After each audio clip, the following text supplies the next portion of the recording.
today's session. Thank you.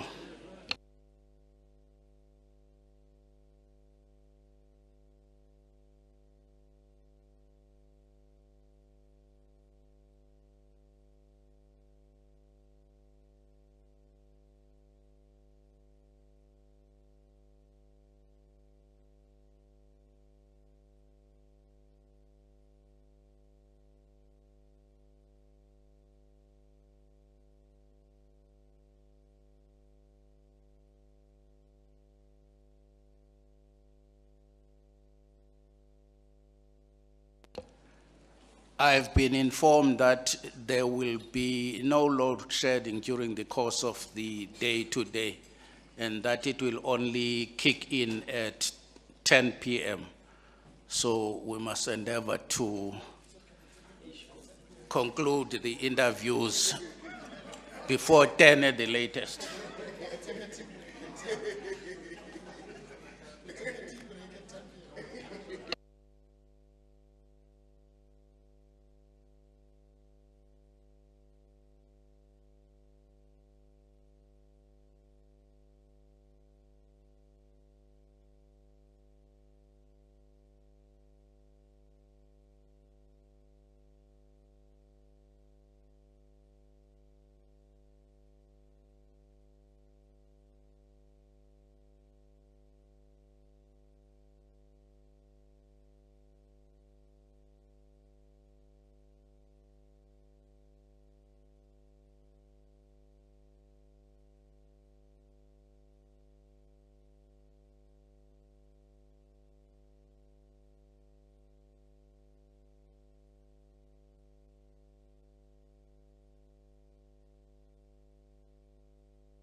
Good morning, Acting Chief Justice.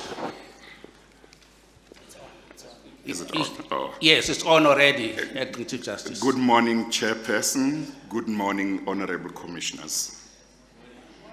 Morning. Thank you. Thank you. Are you well this morning? I am well this morning, Chairperson. I hope you are well too. Yes, we are all well, as you can see. Yes. Thank you. Thank you. I'll give you just a few seconds for you to settle down. And once you are ready, will you please give me a signal? Then we will commence with the business of the day. Thank you, Acting Chief Justice. Thank you, Chairperson.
Thank you, Chairperson. I'm ready. Thank you, Acting Chief Justice.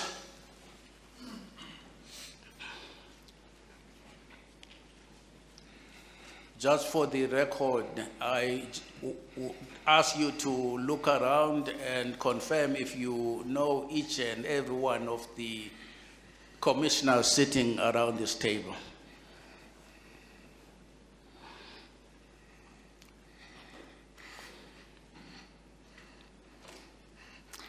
I think I know each and every one, Chairperson. Thank you very much. Thank you, Acting Chief Justice. And for the record, I just want to confirm that you are one of the 4 candidates nominated by the President of the Republic of South Africa for the position of the Chief Justice of the Republic of South Africa. So Yes. I take this opportunity to welcome you to this session of the Judicial Service Commission this morning. And it is, if I might add, now our unenviable task to interview you with a view to advising the President as to who amongst the 4 candidates we consider to be the most suitable person for the vacant position of the Chief Justice.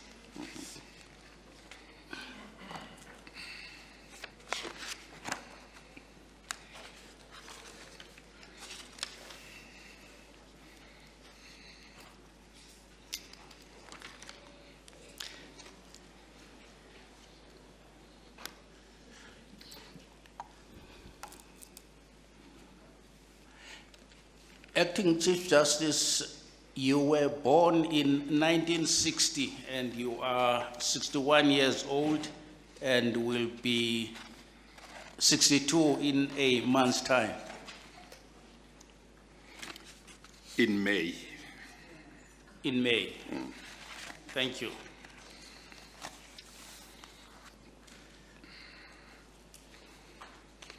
And given the current position that you hold, would you confirm that you are a South African citizen by birth? Yes. You are married with 8 children. Yes, I married and have 8 children. You are currently the Acting Chief Justice of the Republic of South Africa, but your substantive position in the hierarchy of the judiciary is that of the Deputy Chief Justice. Yes. You hold 5 degrees acquired between 1983 and 2020, and the 3 Masters of Laws degree that you have were obtained through UNISA, University of South Africa. Subject to one qualification that is correct, and the qualification is they were acquired between 1983 and 2012, not 2020. 2012, yes. Yeah. I beg your pardon because I have 2012 on my notes. Thank you. And like the 3 other candidates who have already interviewed, you were appointed as a judge at a youthful age of 37. Yes. So you have been in acting service as a judge for 24 years, I think. Well, a few days ago, I completed 25 years on the bench. Thank you. And you were appointed as a Justice of the Constitutional Court in 2012 Yes. and as Deputy Chief Justice in 2017. Yes. So you have about 2 years left in active service in terms of Section 176(1) of the Constitution. 2.5 years, just a little over 2.5 years. Thank you.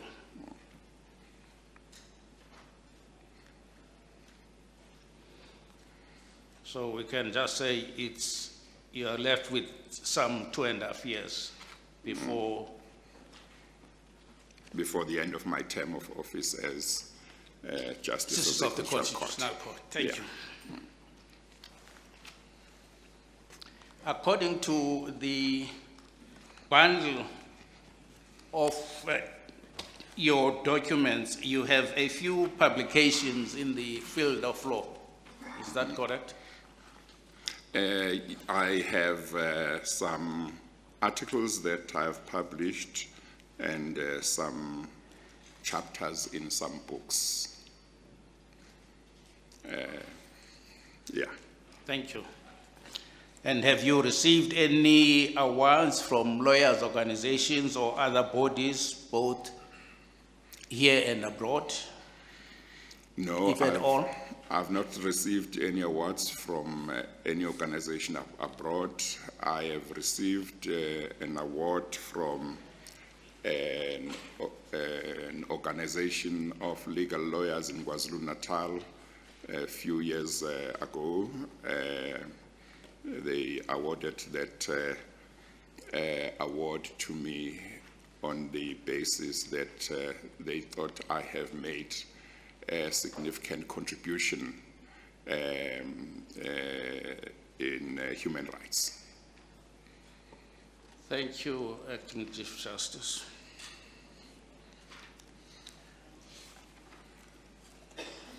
I just want to take you to page 6 of book one of 1, where you list in paragraph 16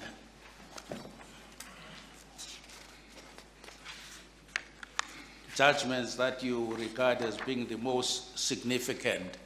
Mm-hmm.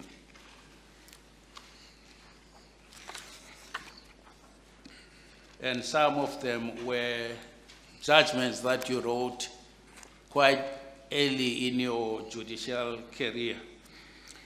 Yes, actually, that first one, the chairperson and commissioners, Afrox Limited,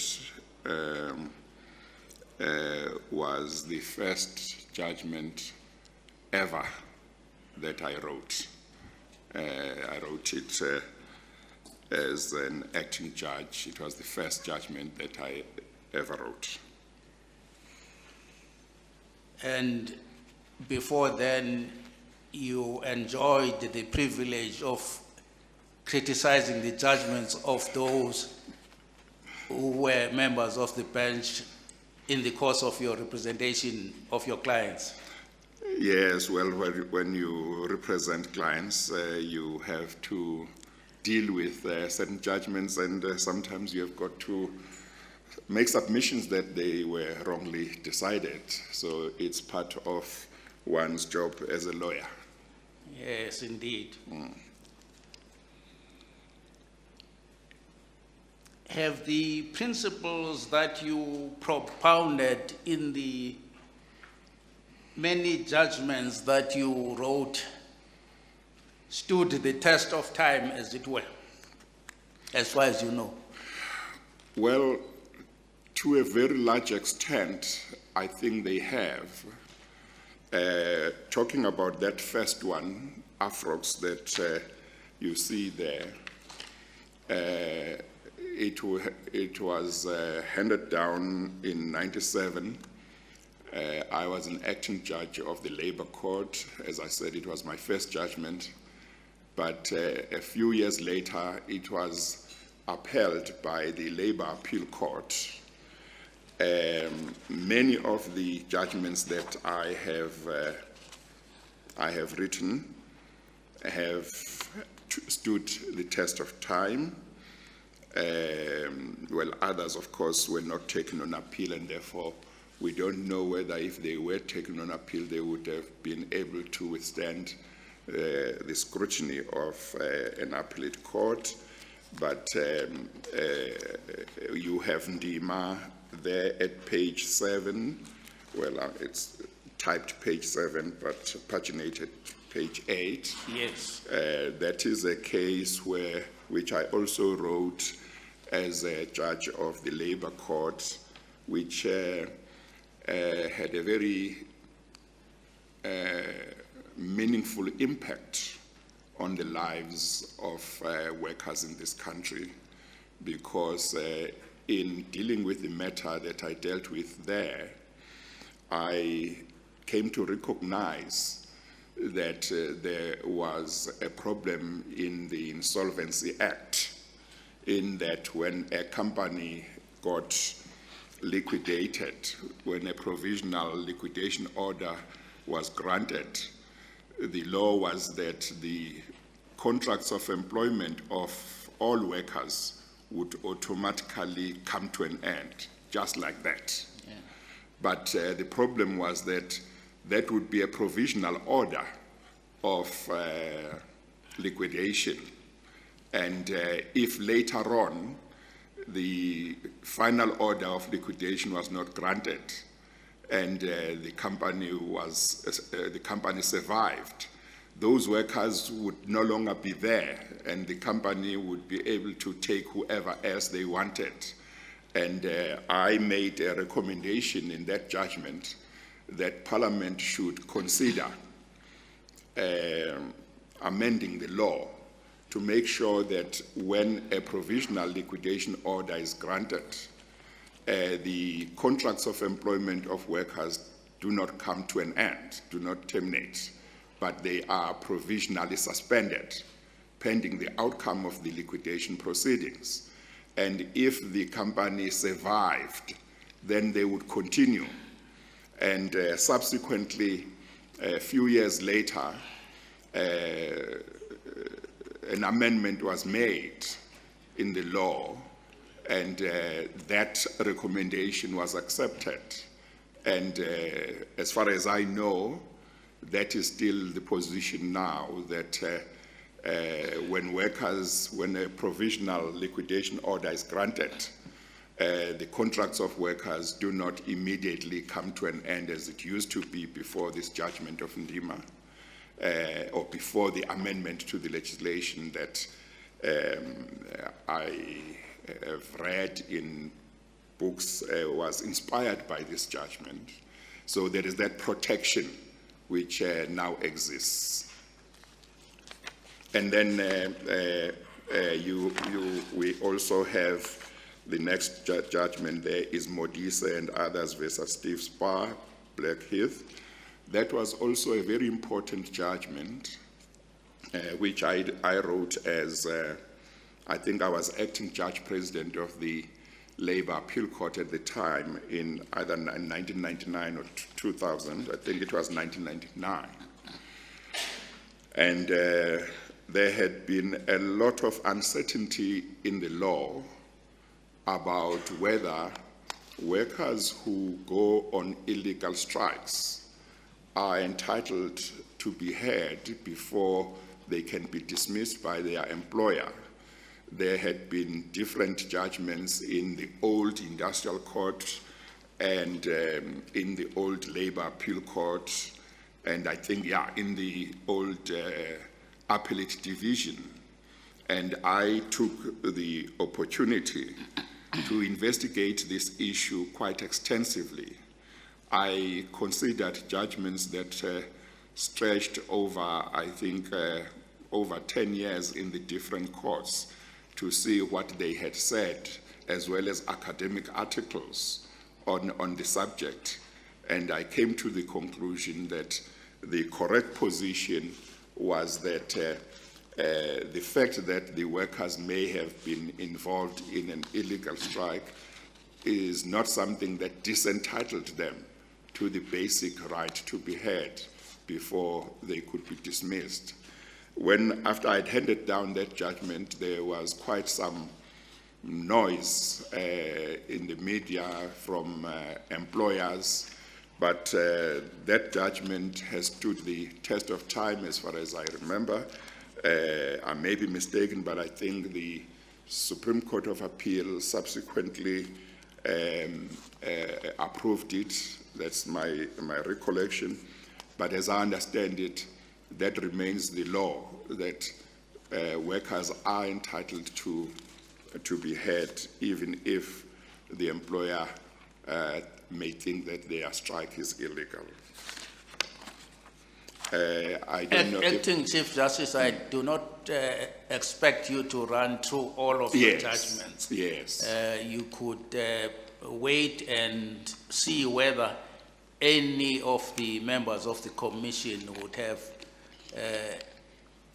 anything to say in regard to those judgments.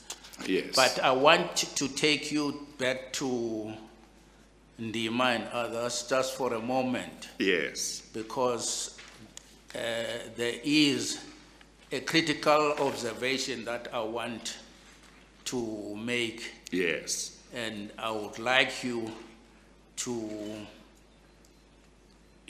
comment Yes. on it, if you will.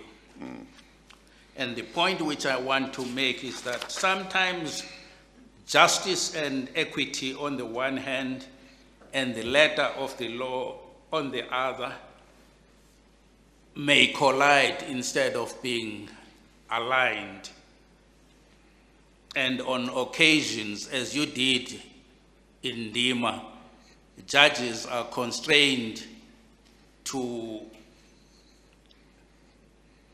call on the legislative arm of the government to consider legislative amendments in order to cure the defect. And the proposition that I want to put to you and hear you on is whether you consider that when courts make those calls, the legislative and the executive arm of the government bear a duty to give those calls serious consideration, given that courts do not make those calls lightly. Well, Chairperson and Honorable Commissioners, whether or not Parliament, for example, would give a particular recommendation serious consideration, I guess would depend on what view the Parliament took of the recommendation. If the recommendation seems to be weighty, I would imagine that they would give it serious consideration. But if they maybe didn't think it was weighty, maybe they would look at it and make whatever decision. But what is clear, of course, is that Parliament is not obliged to go along with such recommendations or suggestions from the judiciary.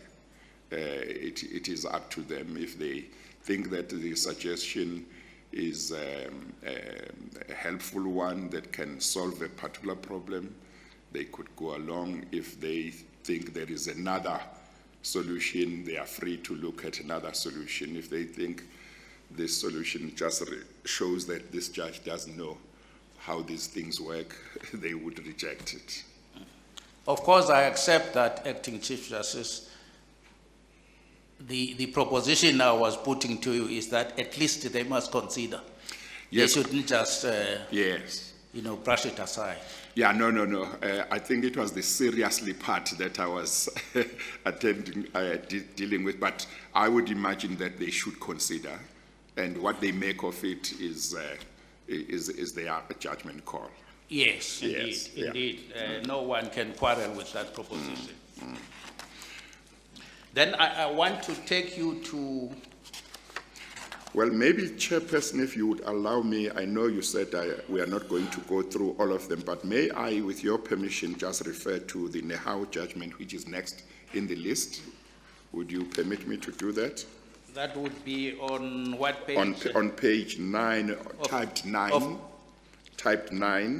and 10 paginated. Yeah, 10 Yes. paginated. Yes, I'm there, Chief Justice. Okay, all right.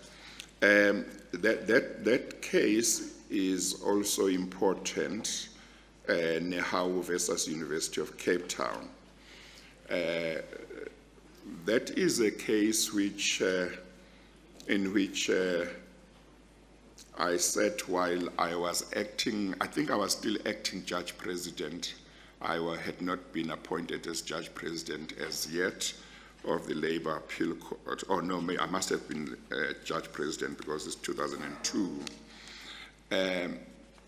That is a matter in which I sat with two very senior judges who were acting judges of appeal in the Labour Appeal Court. I'm sure that some of the commissioners are familiar with the workings of the Labour Appeal Court, but for the benefit of those who might not be familiar, may I just indicate that the Labour Appeal Court panel that hears cases or whatever case will consist of a judge of the Labour Court, and every judge of the Labour Court is required to be a judge of the High Court, including the judge president of the Labour Appeal Court. So sometimes you would get High Court judges who come and act in the Labour Appeal Court. So on this occasion, I was sitting with two very senior High Court judges. Actually, I think one of them was already judge when I was still a student at university. Very senior judges. We had this appeal.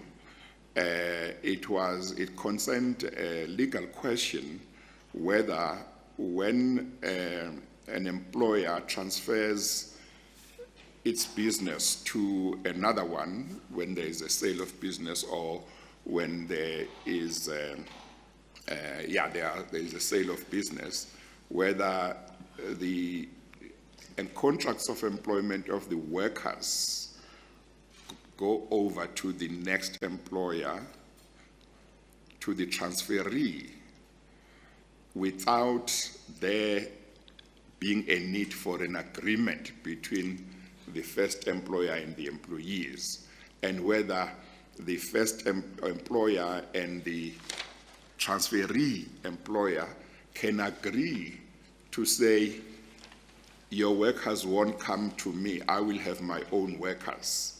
So your workers are your problem. So we were faced with that legal question in the context of Section 197 of the Labor Relations Act, which deals with this situation. And in that case, my two colleagues, senior colleagues, came to the conclusion that that was permissible and that the two employers could exclude workers from the first employer from going over to the next, to the transferee employer. I took a different view in the matter, notwithstanding the fact that these were very senior judges. As I say, one of them had been a judge while I was at university. I took a very firm view that I did not agree with them.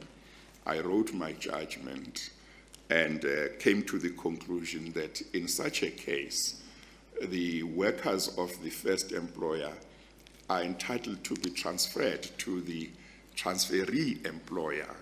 So, but my judgment was a minority judgment because they agreed with each other. That matter went on appeal to the Constitutional Court, and the Constitutional Court upheld my judgment as the judgment that was correct. That protection remains today for the workers arising out of that judgment. I thought I wanted to mention that, Chairperson. Thank you very much. Thank you, Acting Chief Justice. And of course, you played a pivotal role in the groundwork that gave birth to the Labor Relations Act. Yes, Chairperson, I had the privilege of being invited by the then Minister of Labor, Mr. Tito Mboweni, in 1994, to be part of a ministerial task team that was given the responsibility of drafting the first post-apartheid Labor Relations Act. It was chaired by Professor Halton Chidle. So I made a contribution as part of that task team. Thank you. Might I take you to page 25 typed and paginated page 26 of your first bundle, Yes. where you deal with the subject of delay in handing down of some judgments by the Labor Appeal Court. Yes. That's paragraph 6, and you say, reading from line 3, this was due largely to the fact that for the best part of my term of office, the Labor Appeal Court did not have full-time judges of appeal. There's just one aspect that I want you to clear in my mind, because as I see it, if judges are invited from the High Court to act in the Labor Court, they hear cases, attacked reserved judgments, then there's an obligation on those judges to produce judgments. Yes, obviously there is such an obligation, because once you have had a matter, you are under an obligation to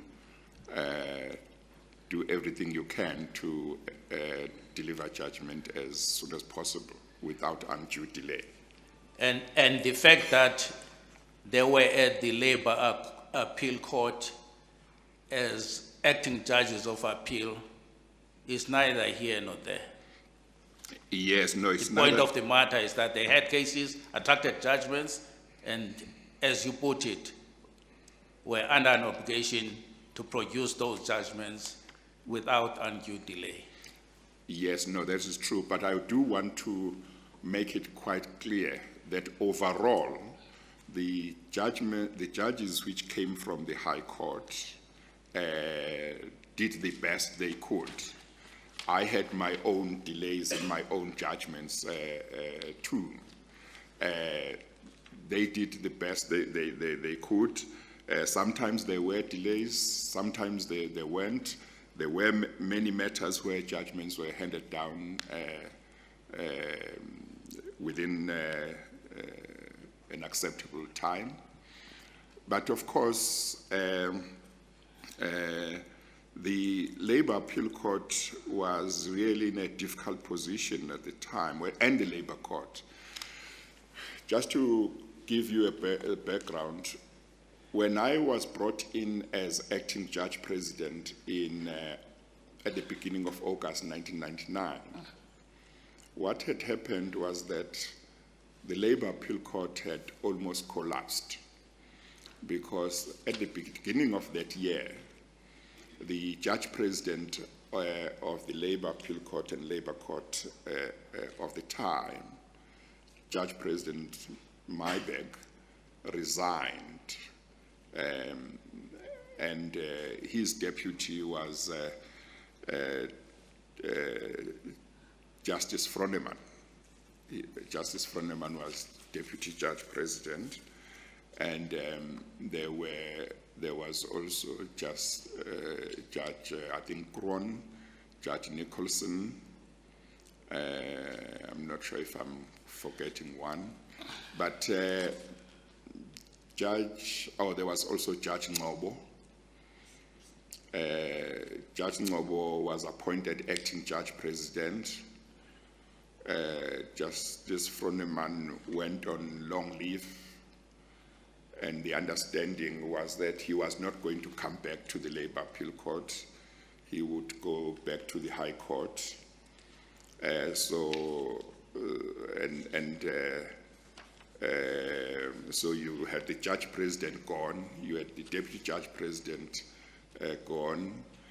I think one day after I had started as acting judge president, I received a call from Judge Kruon, who told me that who asked me whether I had received his letter of resignation from the Labour Appeal Court. I had not received it, but in due course, I think I got it.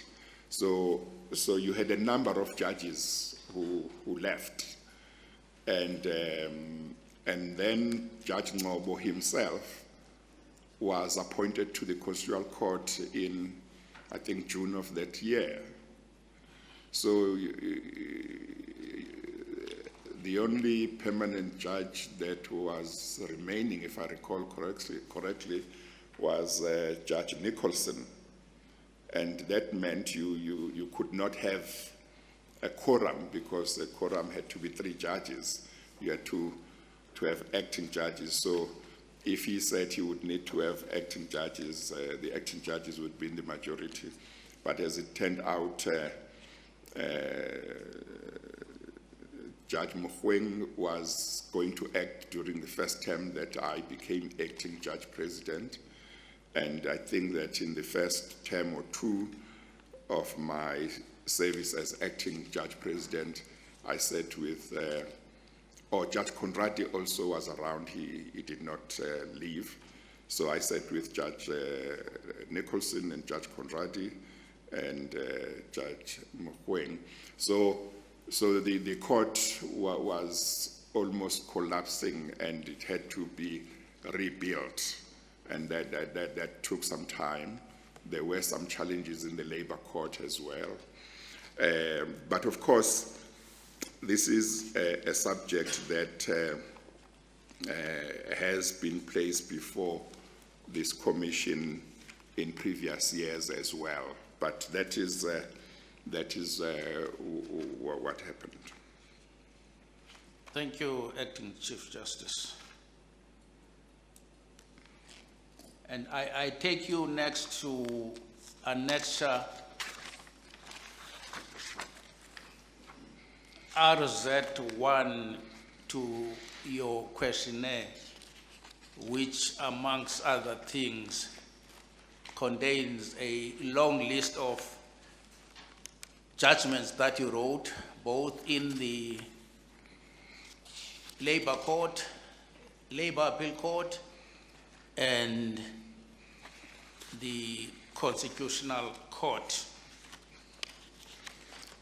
Maybe I could just make one correction, if I may, Chairperson. Some of the cases that list contains are not my judgments, but are judgments which resulted from cases in which I appeared as a legal practitioner. The first 48 or 47 cases are reported cases in which I was involved, mostly that I argued or where I conducted trials, or some of them are where I was the instructing attorney, but most of them are cases which I argued, and I think what they represent, Chairperson, if I may say this, I think they represent something important that maybe we judges don't always acknowledge, and maybe the public doesn't appreciate because we don't tell them. Namely, that when we talk about jurisprudence arising from judgments of courts, sometimes we are so full of praise of the judges who wrote those judgments, but we don't appreciate the role played by the lawyers. And very often, lawyers play a very important role, because sometimes I write a judgment and maybe I don't even indicate that this point came from Mr. Mpofu's argument, Mr. Madonsela's argument.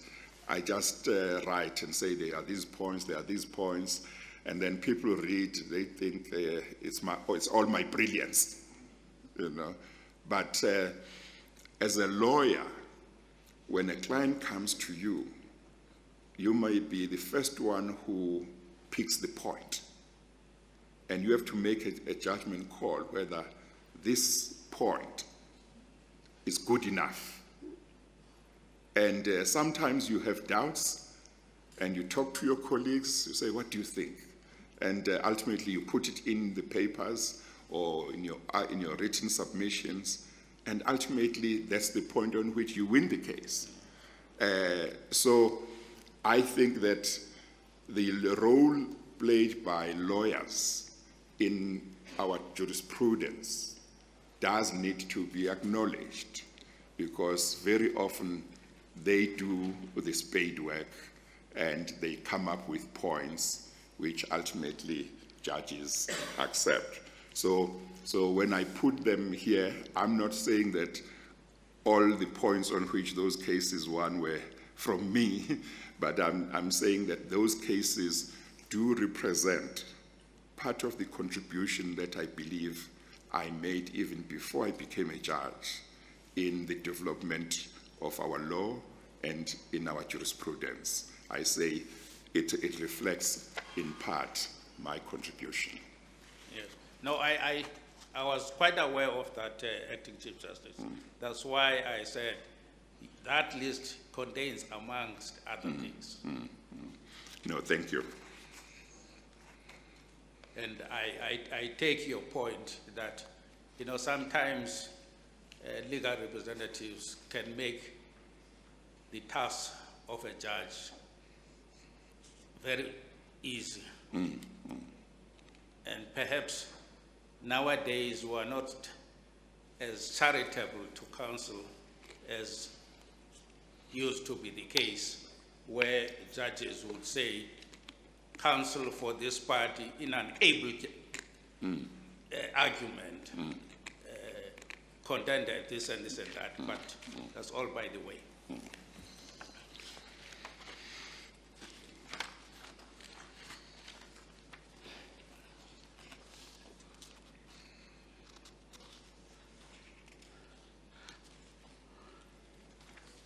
Some of the judgments that you penned, especially in the Concord, I read and cited them in the course of writing my own judgments. And I do not propose to take you through those judgments. Yes. Because, but the point I just want to make, that having read them, they all bear the hallmarks of industry, scholarship, intellectual rigor, and clarity of thought. Thank you, Chairperson. The only judgment of the judgments that you wrote in the Constitutional Court is the last one, 208.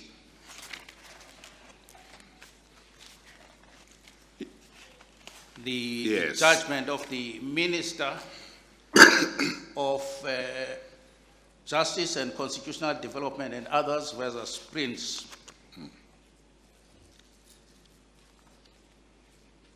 Paragraph 9 of the order in that judgment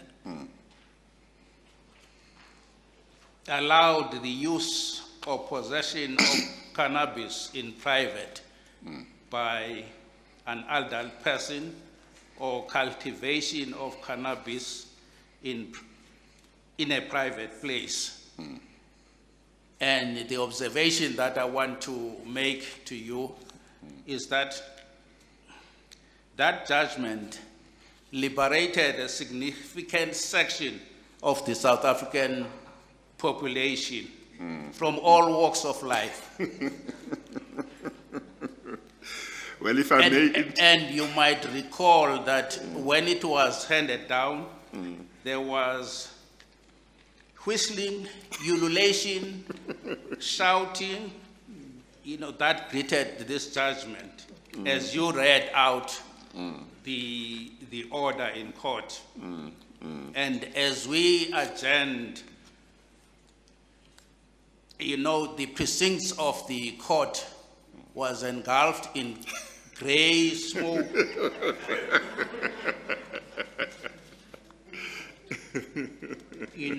By those who were pleased with this judgment and completely oblivious to the fact that the judgment said that you can use cannabis in a private place.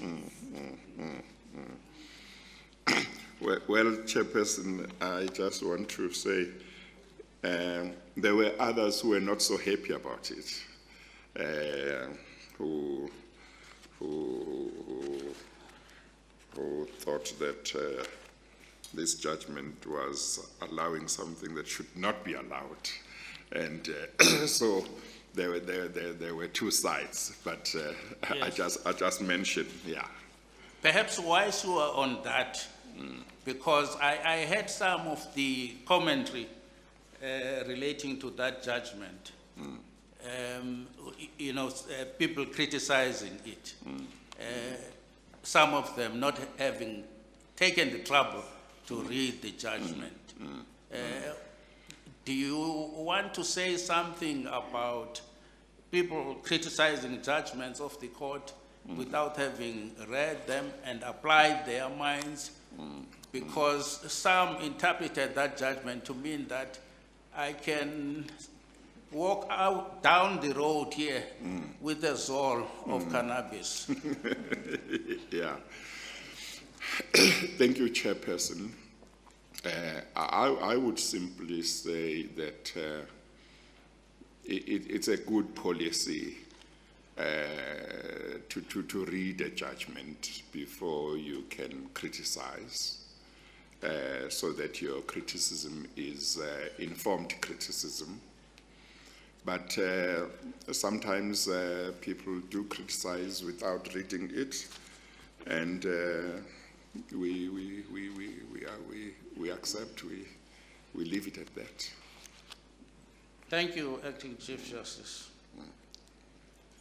Whilst heading the Labour Court and the Labour Appeal Court, you were on a crusade to transform those courts in terms of race and gender, which is highly commendable. Thank you.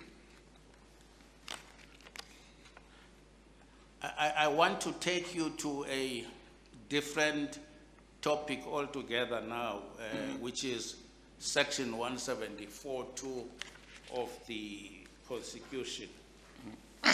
Yes.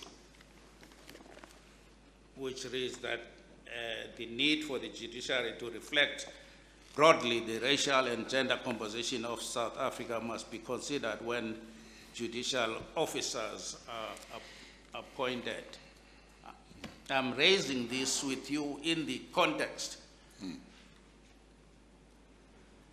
of the fact that presently there is no white justice in the Constitutional Court.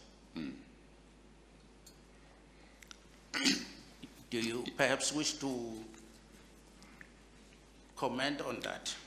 Yes, Chairperson. In spite of the fact that from, I think, 2012 or thereabouts, there have been 7 vacancies in the Constitutional Court. And the fact that the last person who is white appointed to that court was, that was in 2009. Thank you, Chairperson and Commissioners. It is true that at the moment there is no white judge appointed to the Constitutional Court.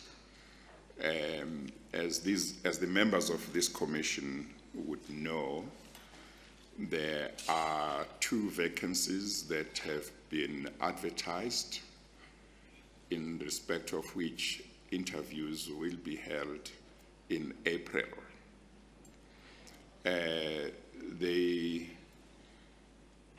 For a very long time, there were only 2 white colleagues in the Constitutional Court.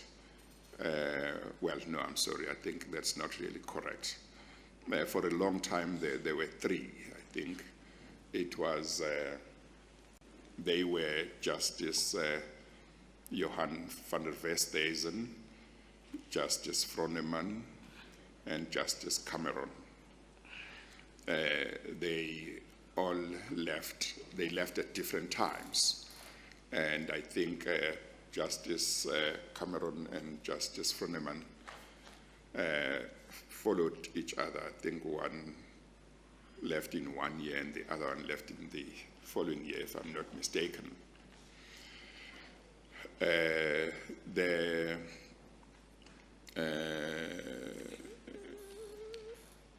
There certainly was, for the past 2 terms,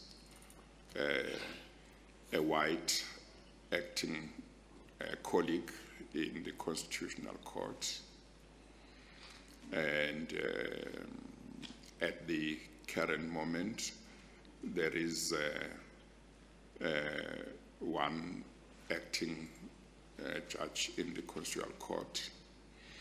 So when this body considers the interviews or interviews the candidates for Concord in April, this body will have an opportunity to decide whether it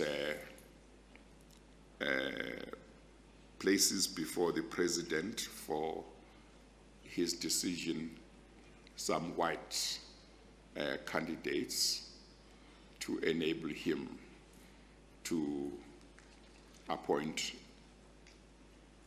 one or both, or fill one or both vacancies with white judges.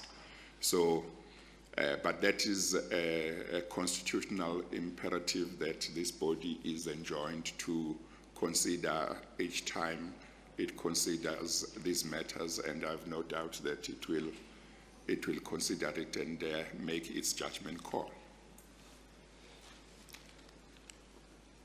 You mentioned those 3 former justices of the Constitutional Court, and over the years, they steadily became endangered species until they were finally extinct.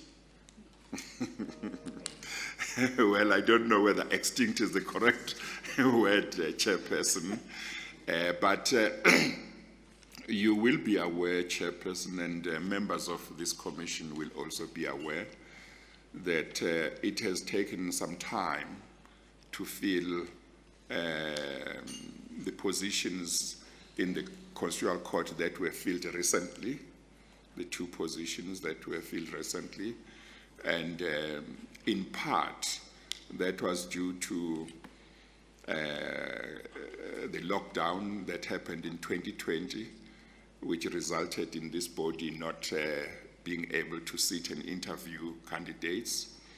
And then, of course, this body interviewed candidates in April and gave the president a list of candidates to choose from, but there was a legal challenge, and that is why they were only filled, those positions were only filled with effect from January.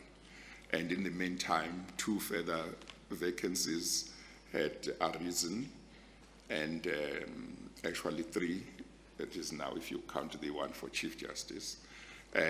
But the two arose also in October, like the Chief Justice's one, and those are the ones for whom there will be interviews, for which there will be interviews in April.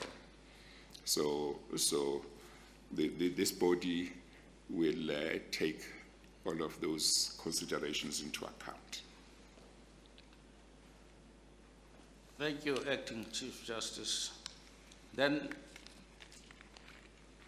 shall we go to paragraph 14, page 51 of your bundle of documents? Page 14.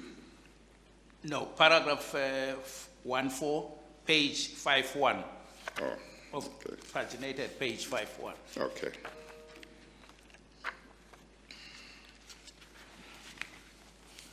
Yes. Where you make mention of the fact that you served as a member of the committee that organized the first South African Judges Conference. What happened to those conferences? Because as I recall, a resolution was adopted in one of them that there should be a judges' conference every 5 years, if I recall correctly. Thank you, Chairperson. You may be right that there was such a resolution, but I have no recollection myself. But there can be no doubt that there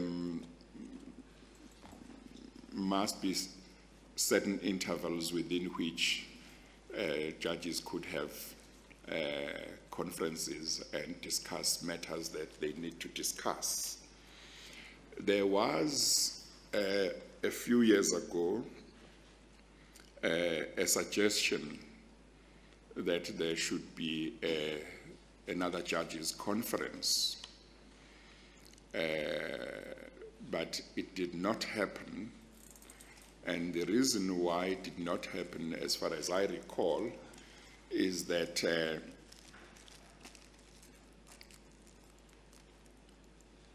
we were told that there were budgetary constraints that made it difficult for us to have a conference. And I think the question arose as to why, if there were budgetary constraints to have a conference, why we could not use what I would call Plan B, namely that we look at issues that judges would have considered and discussed at conference and ask the heads of court, each head of court, to convene meetings in their own courts of judges where they would discuss the same issues, and then the heads of courts would come together and each head of court would then bring the views of the judges from his or her court to the heads of courts meeting, where then those issues would be discussed, and obviously the heads of court would go back to their courts and report back to judges in their courts. So there was a view that we could look at discussing the matters in that way in the light of the budgetary constraints.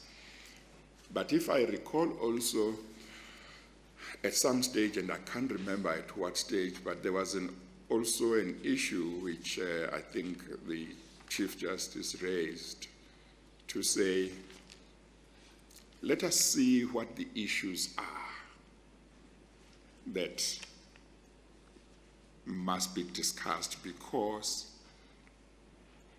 we should not just say it's time to have a conference, let's have a conference. We should first know what are the issues that really warrant a conference and that warrant the kinds of costs that are associated with a conference. I seem to remember that there was some difficulty in the articulation of the issues. My memory might not be very good, but I seem to remember that there was some difficulty in reaching agreement that those issues were issues that really warranted a conference. And it may well be that the issue of budgetary constraints was raised to say, well, if there are issues that warrant a conference and that warrant the type of costs that go with such a conference, there would still be the problem of budget. But if we can't get over the issue of what are the issues that really would warrant a conference at the particular time, there might be a problem. I think that is what happened as far as I can recall. But I do know that there were judges who were very keen on having a conference.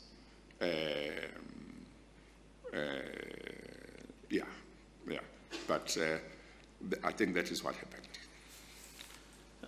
Thank you, Acting Chief Justice, but I want to put it to you bluntly, Acting Chief Justice, that one has to accept that after a period of 5 years, there would be something that judges would need to talk about. And we know that there are many challenges confronting the judiciary. Judge President Mlambo alluded to some of them. Judges' remuneration, tools of trade, conditions of service. And all those issues which can be better addressed when you have at least a substantial majority of judges under one roof. Well, Chairperson, I would not agree that the mere passage of 5 years would automatically justify having a conference. My view would be, particularly when there had been previous conferences, my view would be each 5 years should be decided on its merits. Because let me make one example. If we met 5 years ago and discussed certain issues, and from our side we were clear what should happen, but we have made sufficient progress on those issues over the 5 years, there might not be a warrant for another conference because we have made a lot of progress.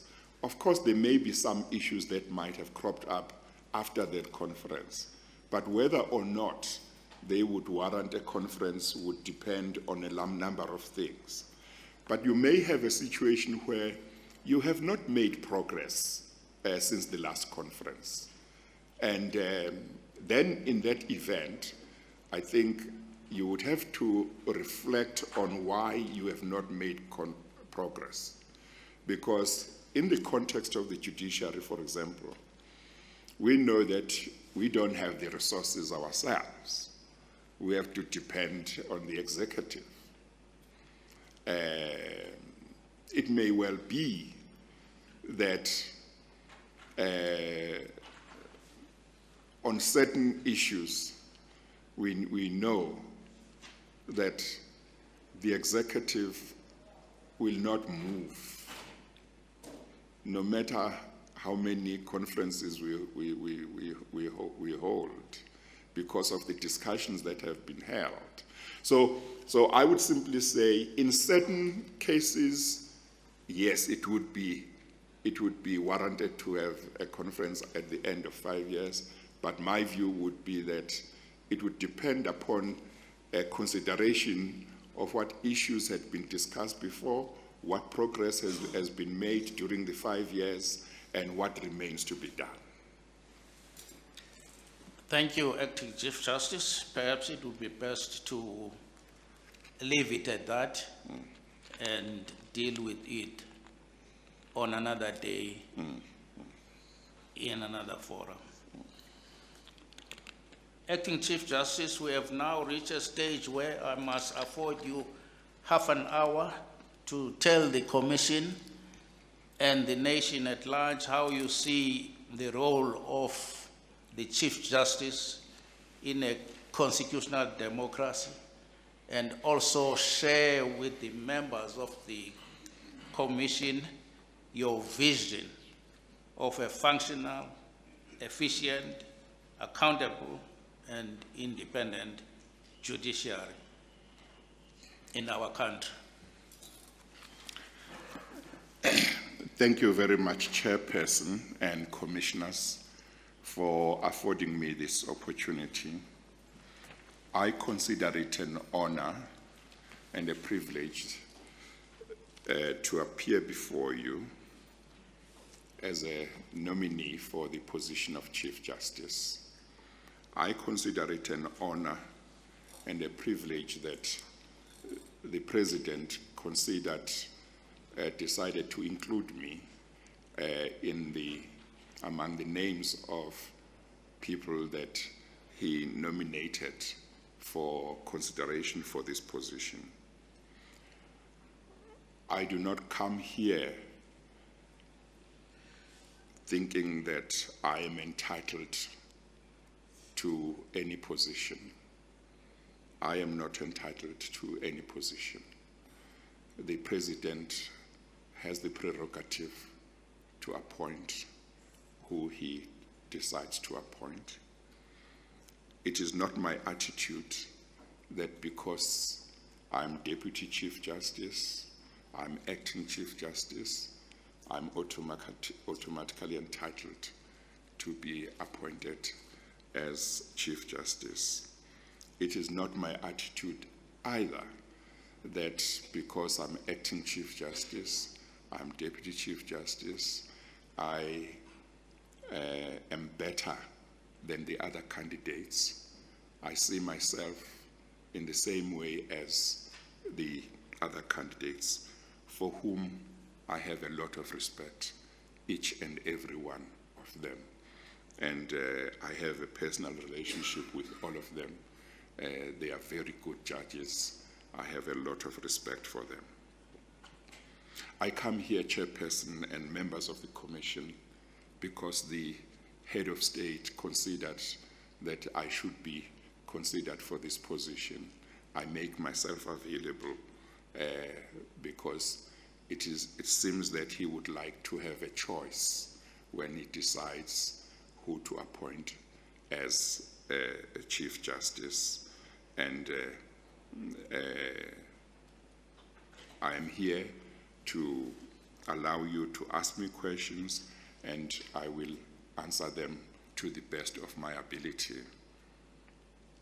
Let me start, Chairperson, if I may, with making this point. If I'm appointed as Chief Justice, I would consider it a very high honor and privilege. But I would not see myself as some super judge.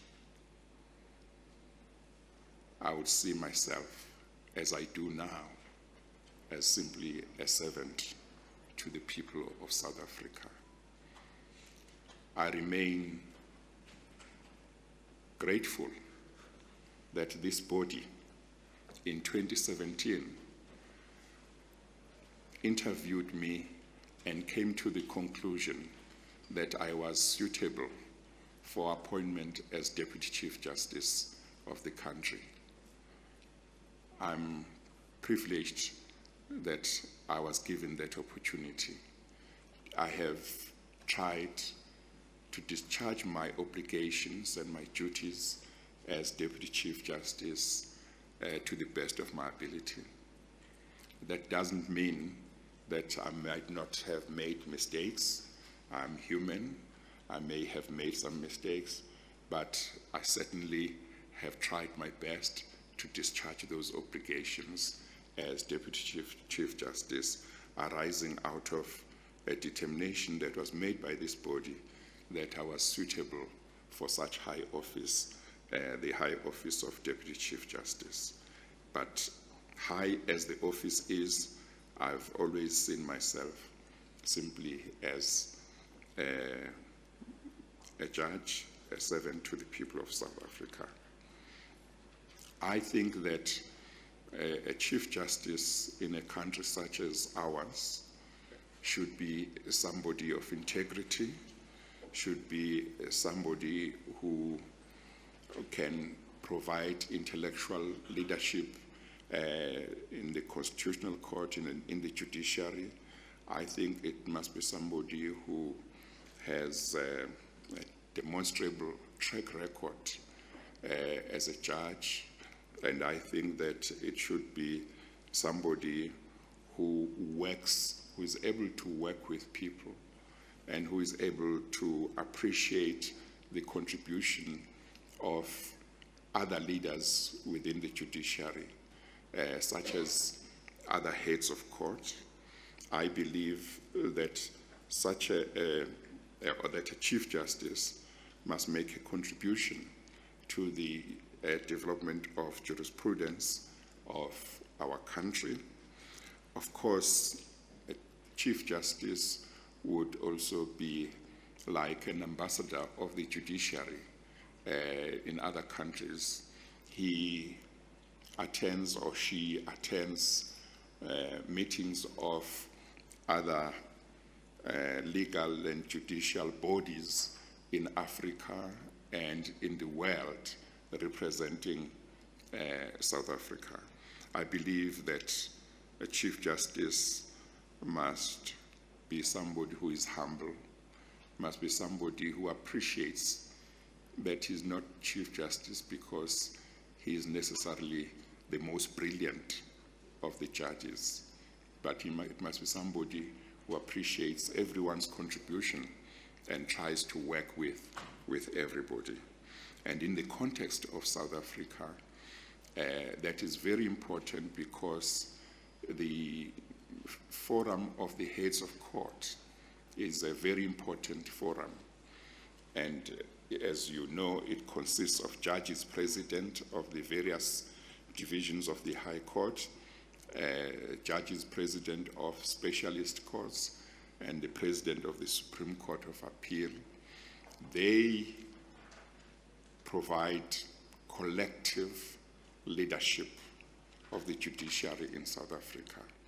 And the Chief Justice has to make sure that he views and takes their advices and their views very, very seriously. I think that the Chief Justice should also be concerned about what is happening in all the courts in our country. Are they functioning properly? Are they not functioning properly?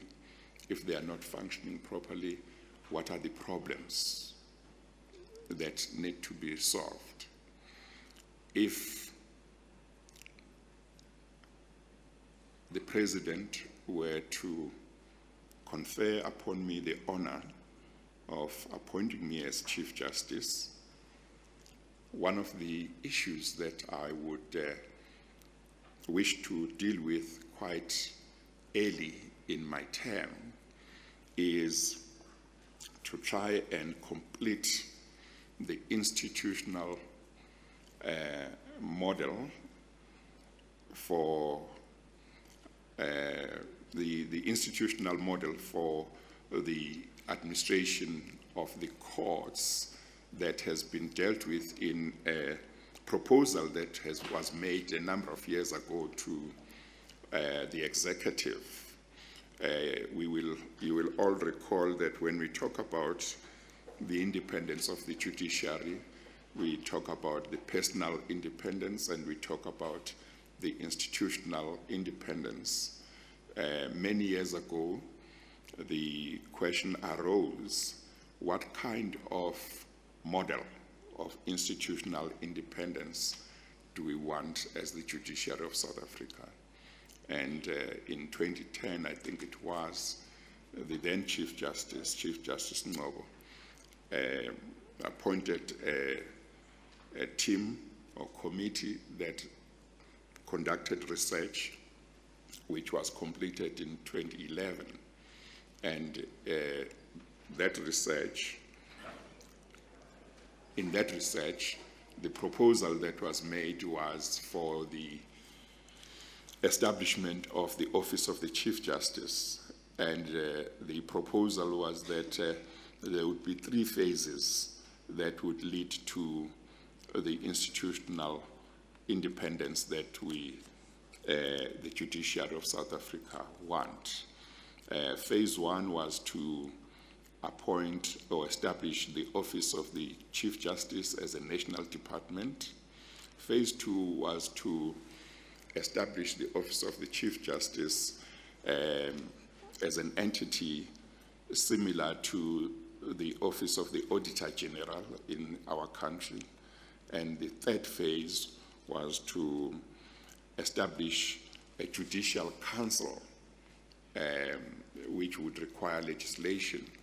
And the judicial council would be supported by an advisory body that would work with it. The judicial council, it was envisaged, would consist of effectively heads of courts. And in regard to these 3 phases, phase 1 was achieved. That is the establishment of the Office of the Chief Justice as a national department. And in this regard, I think President Zuma needs to be applauded because he was the one who gave the judiciary in this country that phase 1 that had not been there before. We then had the Office of the Chief Justice. What remained was to move from phase 1 to phase 2 and to phase 3. Now, the proposals that were made by the judiciary to the executive was made around 2012, 2013. But the executive has never come back to the judiciary to say where it stands on this proposal. My understanding is that at some stage the executive said they were going to initiate their own research in regard to what model would be appropriate for South Africa, but they have never come back to say, we reject your proposal, or we accept your proposal, or we would like you to make some changes to this proposal. So that's a very important issue because it would lead, if the executive were to agree, it would lead to phase 2 of that proposal and hopefully ultimately to phase 3. And once we reach phase 3, that would give us, as the judiciary of South Africa, I think, as complete and institutional independence as possible. Now, that is very, very important. And I hope that the current president and the Minister of Justice would be amenable to going back to the proposal that was made by the judiciary and at least come back and say where they stand.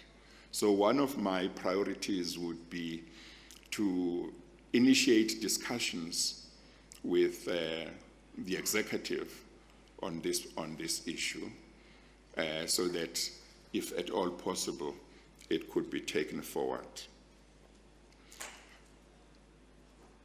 One of the issues that I would be looking at is the resolution of a lot of problems that exist in various courts. I have been in touch with judges president in the various provinces, as well as some people within the magistracy or those who have been in the magistracy to try and understand the challenges that are faced by many lower courts, the regional courts and the district courts. And I have a lot of documentation that has been given to me where these problems have been articulated.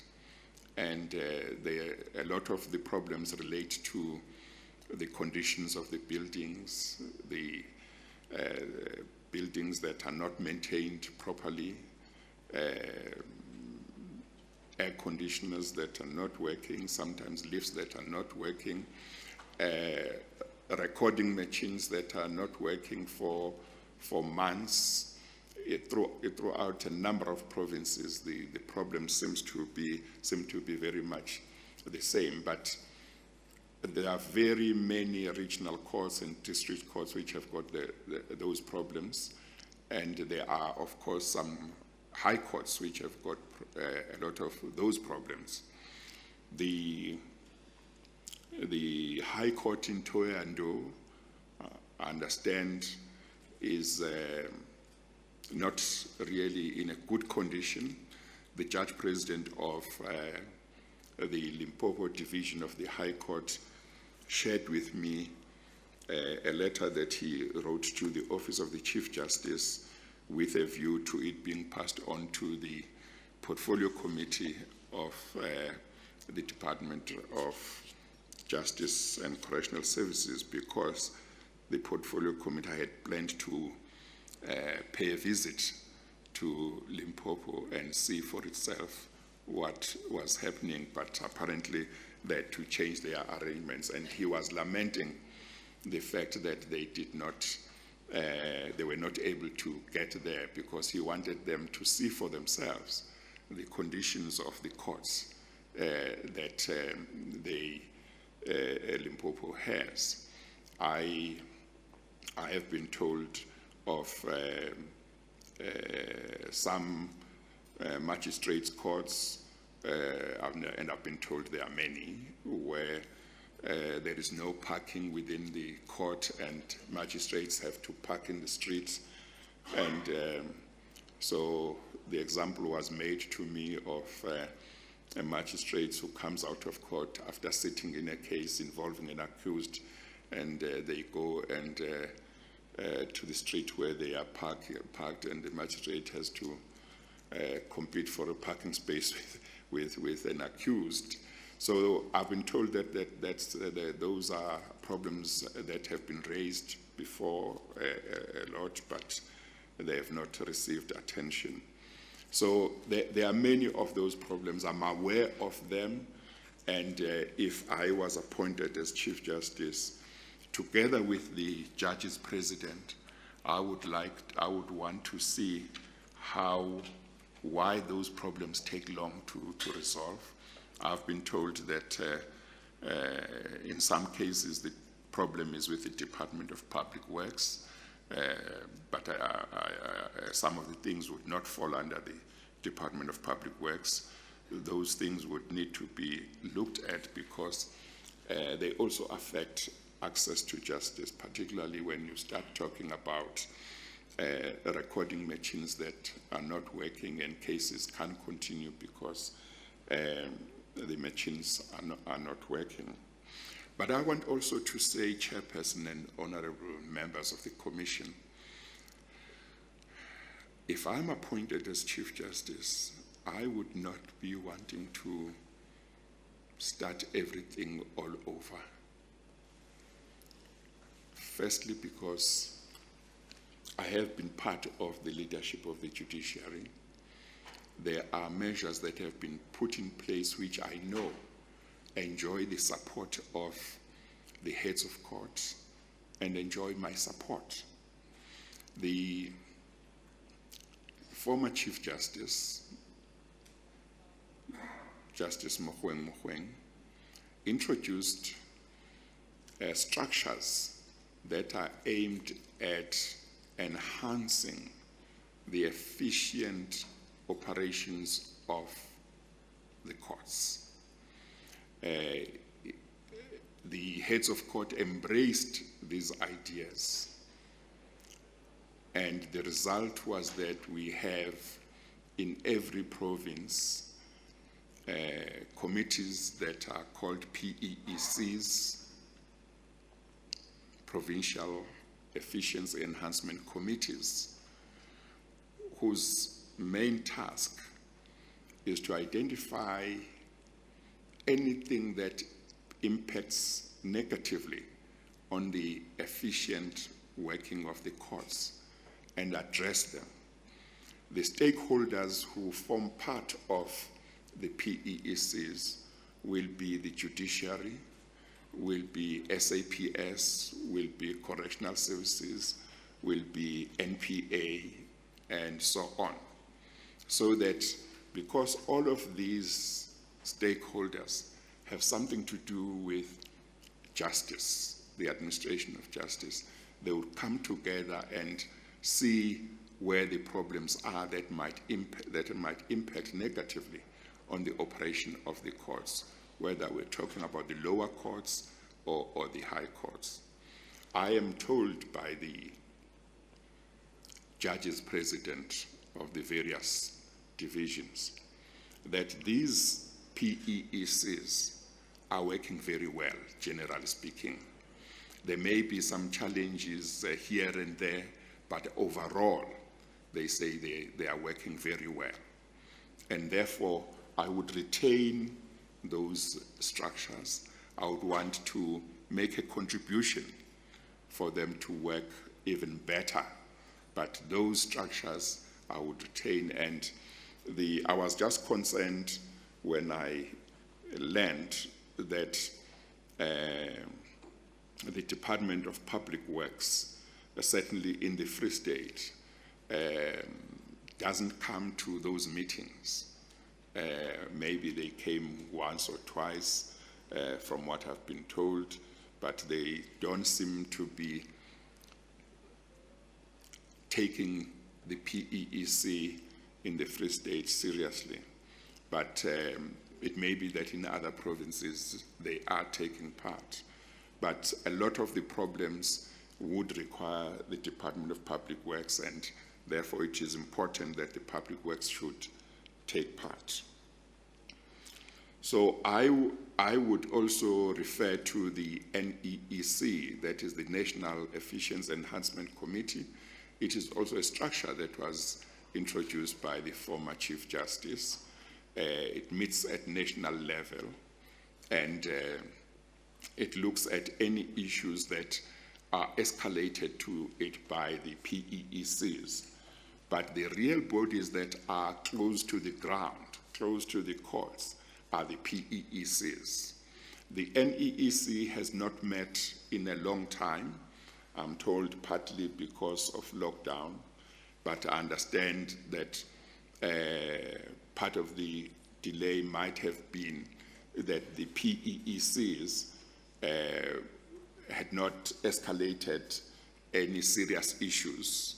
But I know that the National Director of Public Prosecutions has asked me to convene the NEC and NEC meeting, which I think will be convened in due course.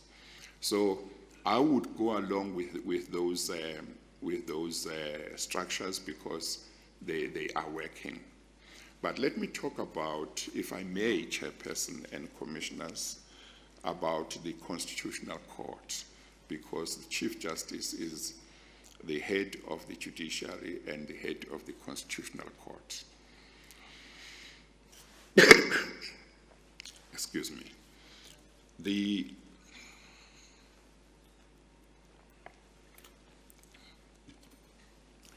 There have been problems which have been articulated publicly about delays in the handing down of judgments in the Constitutional Court and delays in disposing of new applications in the Constitutional Court.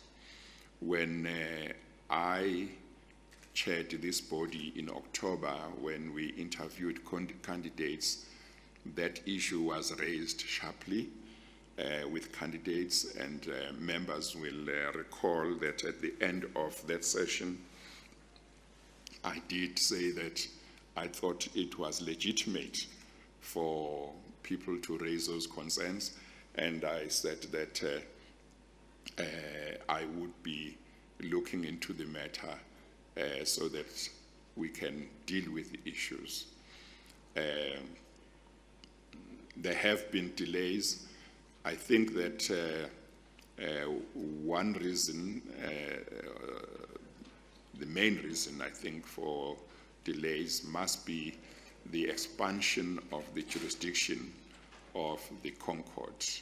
As you will recall, in 2013, the Constitution 17th Amendment expanded the jurisdiction of the Constitutional Court. And I think that that has played a very important role in that regard.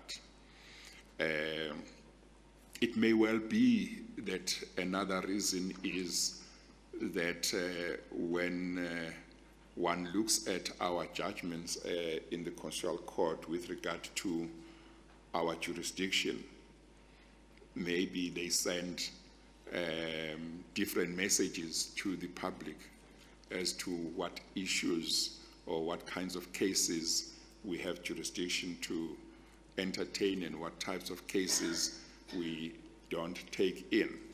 That has been a problem for quite some time.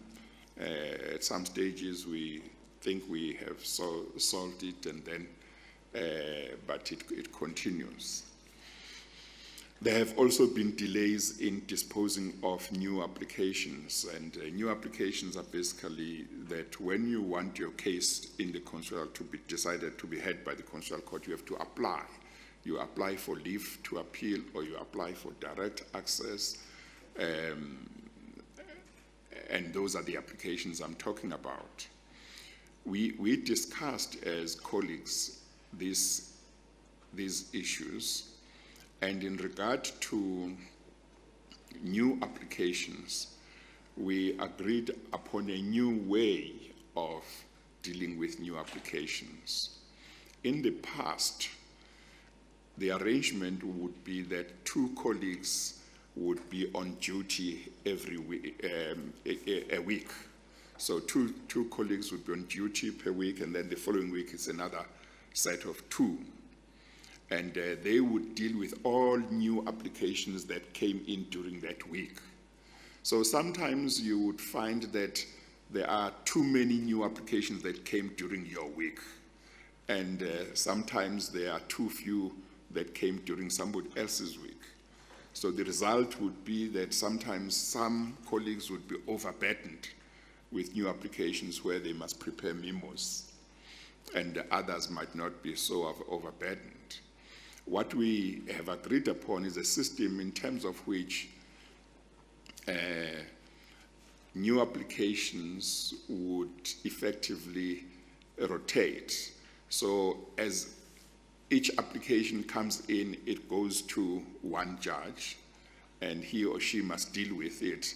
The next application will go to the next judge. It won't go to the same judge, even if those applications came the same day or same week, so that at any one time, one judge doesn't have too many applications to deal with, and they can deal with them in a day or two, or if there is a delay because they must wait for a response from the respondent, that is that. But that's the system that we have come up with. At this stage, it might be early days, but it seems that it's going to make a difference. With regard to reserved judgments, and what I'm going to say about reserved judgments also affect some applications. You know, the Constitutional Court does not operate like the High Court. It does not operate like the Supreme Court of Appeal. In this sense, let me talk about the High Court. The High Court, very often a judge is sitting alone in a matter. He or she can decide, having had argument this morning, I'm going to give judgment this afternoon, I'm ready. He or she doesn't have to discuss it with any judge. He or she doesn't need anybody's agreement. And it can be an extempore judgment. As counsel completes argument, he or she can say, I'm ready to give an extempore judgment. But, and then of course, sometimes the High Court would be dealing with full bench appeals, so there would be 2 or 3 judges. Supreme Court of Appeal deals with appeals on the basis of sometimes 3 judges, sometimes 5 judges. But this Constitutional Court deals with matters en banc. If there are 11 judges, they all have to take part in decision-making in each and every matter. And there will be different views. One will see a matter in a certain way, another one will see it another way. There will be different motivations to try and reach agreement, because 2 things are expected of the Constitutional Court. One is that it should not delay, just like any other court, it should not delay unduly in giving its judgments. 2, nevertheless, being the highest court and the final court, it must give guidance to the rest of the courts on important legal issues. So you have to try and strike a balance. You can't say, if I see this matter in a certain way and my colleague sees it differently, I don't care, they must go and write, I'll write my own judgment, because you are going to end up with 5 judgments, with 7 judgments in one matter, and that is also undesirable. People will complain. So you have to talk to one another to try and see if you can reach agreement. And sometimes those discussions take long. The important thing is to strike a balance between not taking too long trying to reach agreement, but at the same time not being dismissive of other colleagues' views just because you are in a rush that the judgment must be out. So it's the striking of that balance that I think sometimes we don't achieve. But with regard to the reserved judgments, I have asked colleagues to consider, and we have not discussed, we will discuss in due course, with regard to judgments that get reserved for too long, to consider whether we should not work on the basis that because the quorum is 8 judges in a matter, whether we should not consider an arrangement in terms of which colleagues who might be having certain judgments that have gone beyond a certain time should not volunteer or ask the head of court if they could be given time to try and finish those judgments without sitting in more matters. Because if, while they are having these reserved judgments, they sit in more matters, some of those matters are matters where they are supposed to write judgment. So you have more judgments piling up, being reserved.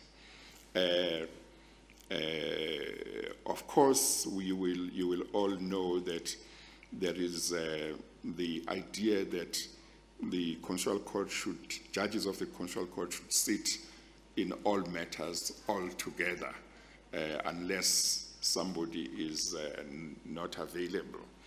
But we may have to consider that, whether we shouldn't do that in order to deal with the backlog and to avoid having more backlogs. But in the long run, it may be that we should consider, and all concerned should consider, whether the Constitution should not be amended to allow the judges of the Constitutional Court to have fewer panels in regard to certain matters. So we would say, in regard to certain matters, 3 judges can deal with that matter and dispose of it. We don't need to have all 11 dealing with that matter. If we do that, a lot of matters could be disposed of much more quicker, in the same way as in the Supreme Court of Appeal. Because in the Supreme Court of Appeal, you have applications that can be disposed of by 2 judges without other judges being involved. And you have a reconsideration provision where the President of the Supreme Court of Appeal can deal with those applications all by herself. So that may have to be considered to say, let's look at doing that. I think there are jurisdictions that do that. So those are things that we may have to do to try and resolve some of these matters. Of course, the issue of transformation is still important, although we have made great strides in terms of race. We still need to make a lot of strides in regard to the gender or the representation of women in the judiciary. So I would continue to be to work hard to do that. In this regard, I am grateful for what my sister, Justice Maya, said about me when she was interviewed about transformation. I do say in one of the documents before you that when my term of office as Judge President of the Labour Appeal Court was going to be coming to an end, I did identify a colleague who was a woman that I thought should be considered for the position of Judge President.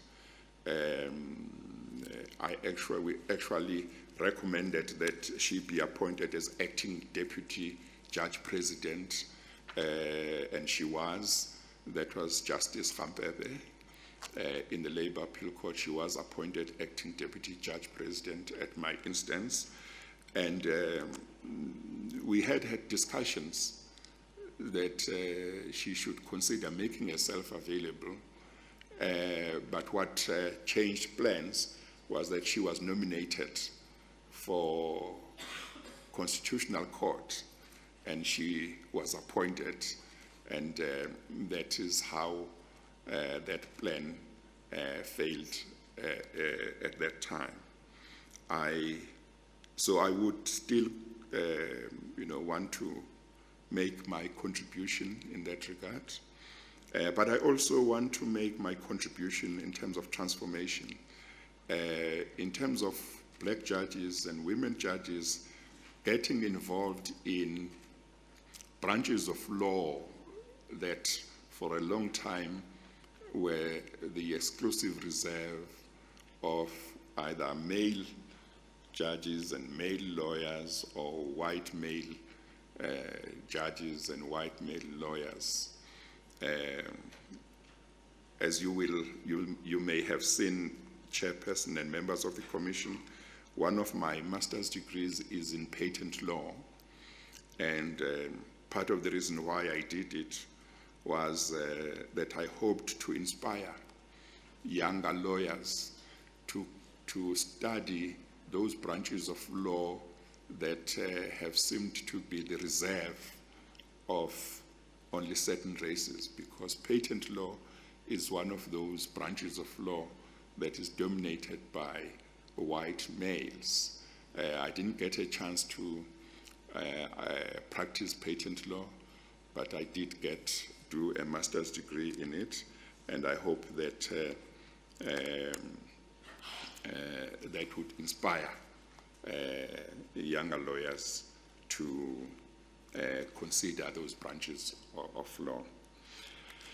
Lastly, Chairperson, one of the things that I would like the heads of court to consider and the profession with regard to how we deal with matters in our courts is to reconsider the need to initiate proceedings by actions.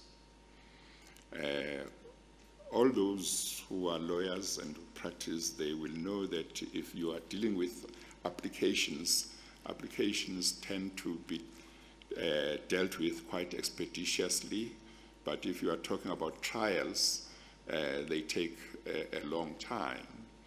I know that as lawyers, sometimes you might like trials because they give you a chance not to disclose everything and not to disclose your full evidence, but it may be that the time has come for us to say, in order to ensure that there is expedition in the disposal of cases, we must take the attitude that if you want to initiate proceedings, collect all your evidence, do all your investigation, put it on affidavit, let it be known what your case really is, let the other side know, and let them do the same, and let the court decide whether it's necessary to have some or limited oral evidence or not. I remember in the High Court and in the Labour Court that when one was doing motion matters, there would be matters where you could hear argument today and give judgment today. There would be matters where you just need to sleep over the matter overnight. The following day you can give judgment. Of course, it happens sometimes with trials, but I think there's no doubt that trials take longer, and maybe this could assist. Chairperson, I thank you for this opportunity, and members of the Commission. Thank you very much, Acting Chief Justice. At this juncture, I shall take a pause and allow members of the Commission to put such questions to you, Acting Chief Justice, as they might have.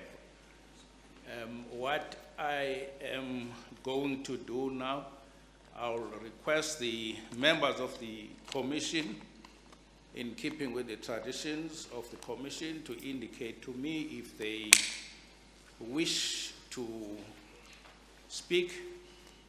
I'll record their names in the order in which indication is given, and once that process has been finalized, we will take the mid-morning adjournment for 30 minutes. Thank you.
Very well, then I have about 20 names.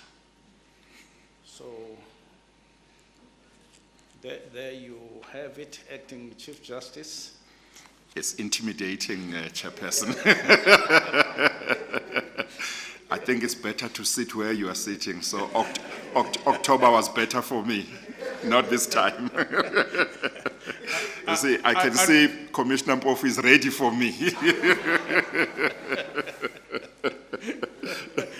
Unfortunately, I'm not keen on swapping positions. I would rather remain where I'm seated, Acting Chief Justice. Thank you. I make it is 2 minutes to 11. Shall we take the mid-morning adjournment at this stage and then resume at 11:30? Thank you. Thank you.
Members of the commission, shall we please pay attention to the business of the day? Thank you.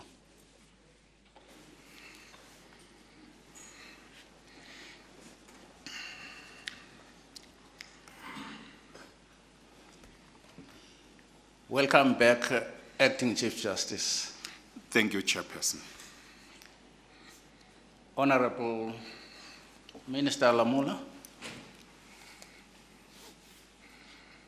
Thank you very much, Acting President, and good morning, Acting Chief Justice.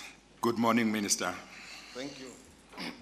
Firstly is to thank you for the role you have played in accepting the responsibility of the chairperson of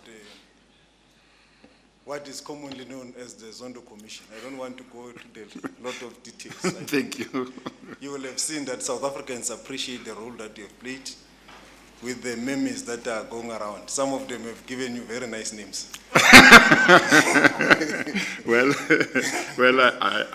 I don't see some of them because I tend to stay away from, because sometimes I'm told they can say all kinds of nasty things about people. Yeah, I know, they also say those nasty things. No, thank you. Thank you. Acting Chief Justice, my question firstly relates to the issues you have presented on the model that you have engaged with the executive on. Firstly is that I can confirm that it's true that the executive has to still respond to the issues. There have been engagements, but they have not yet been concluded on the matter. And the matter is now in the processes of cabinet for consultation within the executive to formally respond to the issues that you have raised. And as you are aware, during the consultation, the view of the executive was that it should be a holistic approach. And I think as you get the response, you will be able to engage with the matters, and there will be. My question relates to the current model as it stands, the phase one. On the section 54.1, I'm not sure if the Deputy Chief Justice is aware of it, but it relates to the fact that the minister must consider and address the request for funds needed for the administration and functioning of the superior courts as determined by the Chief Justice after consultation with the other heads of courts in the manner prescribed for the budgetary processes of the departments of the state. What will be your view of this section? Is this enough for now while these engagements are ongoing? Well, I think, Minister, well, firstly, thank you for informing me that there is some movement that has started to happen from the side of the executive about our proposal. Of course, we would have liked that it didn't take more than 7 years. But I understand that a lot of things in government, things take long. But hopefully, once you are ready, we can speed up the whole process so that we don't wait another 7 years. Certainly, Minister, the current arrangement in regard to that issue is better than what was there before, So it's better, but we would have preferred that by now we would have gone beyond that, we would have gone to phase 3, as I indicated, so that it's a matter that's really within the judiciary. But it is an improvement. It is an improvement. On the second one, what is your view on the operationalization of Section 29 of the Superior Courts Act? I'm not sure if I should rephrase it just to remind you what it is about? Yes, because I don't have the act in front of me. Oh, okay. It Yeah. is the one that deals with the rules of the Constitutional Court, the making of the rules of the Constitutional Court. The Chief Justice, after consultation with the Minister, makes rules relating to the manner in which the Constitutional Court may be engaged in a manner including the matters referred to in Section 172 of the Constitution, all matters relating to the proceedings and before the court.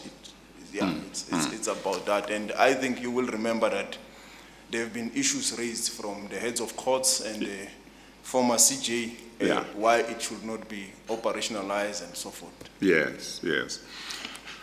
No, certainly the position is that the rules of courts should actually be dealt with by the judiciary. And there is, in my view, no reason why the executive should really be involved. But we know our history in terms of rulemaking in South Africa. But certainly the rules of courts, all courts, should be made by the judiciary. Yeah, maybe on that regard, Acting Chief Justice, as you are aware that most of the rules have to go through Parliament and so forth, and there is a role for the public to play. Yeah. So, and Parliament has the mechanisms of involving the public. If it's only the judiciary, how are we going to also ensure that the public plays a role in the rule participation, in the rule-making process, and also the mandate of the executive, which is to ensure that there is access to justice, which is not really interference to the court, but we do have a mandate with regards to access to justice. Well, I don't see why, if as a principle it is accepted that the judiciary is the proper arm of government to make rules about its own operations, which is the courts, why there should be any impediment in the judiciary being able to invite the public to comment on, for example, rules that it wishes to make. You will remember that if I recall correctly, when for a number of years, the rules of the Constitutional Court were simply the power to make them lay with the president of the Constitutional Court. If you look at the commission, for example, you referred to the commission. When the commission started, I had to make rules. They didn't need to go to Parliament. I consulted those that I needed to consult, and we made rules. They got published.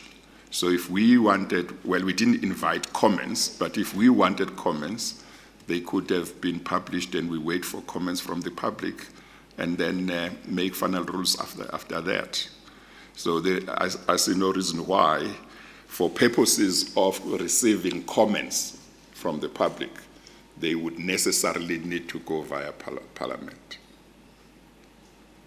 Yeah, the other arm of ensuring access to justice, which it's vested with the executive on the process of rulemaking. How will that be managed through when it's only the judiciary dealings with the rules-making process? Well, I would not. It's a question of what they do. I would not say they don't need to make an input, but if they make an input when everyone is allowed to make an input, or they get consulted as a stakeholder, they could get consulted. I don't think that there would be a problem. Then the judiciary would make the rules after being fully informed of whatever concerns may come from the executive or parliament, because they could say, for example, no, these rules impede access to justice, so we suggest that they should be dealt with differently, which is what happens and has happened before when even legislation that affects the judiciary gets made, because obviously legislation will be made in Parliament. Only Parliament can make legislation. Even when it affects the judiciary makes representations to say, in our view, this is what this legislation should say, this is what it should not say. And obviously, the minister responsible for that legislation or parliament, they might take a view that is different from the judiciary. So it happens in relation to legislation that even though we are the ones who are affected by the legislation, but we make representations, and sometimes Parliament and the executive agree with us, sometimes they don't agree with us, and when they don't agree with us, we accept that they don't agree and it doesn't happen. So I think a lot depends on all the arms of government trying to cooperate and work together to achieve these common goals of access to justice. Yeah, on the issue of digitization and modernization, Acting Chief Justice, you are aware you have launched it, the former Chief Justice, you have piloted the program in Gauteng through Caseline, and you are now moving to. What has been your role with modernization, and what is your view if you are appointed as a Chief Justice to carry this vision forward? I can state that I have seen the good work you have done in the commission. You are leaving us now with the legacy of a data center, which I think it will go a long way to help the country in the fight against corruption, but also to digitalize and modernize the entire criminal justice system. Thank you very much, Minister. I might not myself be very good with IT, but I embrace it wholeheartedly. I embrace it wholeheartedly. It's very important. It's the way to go, and that's why in the commission we have the system that you are talking about. So I'm aware of what has happened, and I'm aware of the pilot project. If I am appointed, I mean the judiciary, it's a heads of court project. If I am appointed, I will continue with the arrangement that the former Chief Justice had and the heads of court had, namely they have a committee that has been specifically dealing with that, that reports back to the heads of court and reports back to the Chief Justice. I would give that committee whatever support they have. I would not want to change things because it has done a good job. It is led by Judge President Mlambo. It has done a good job, and I would want it to continue.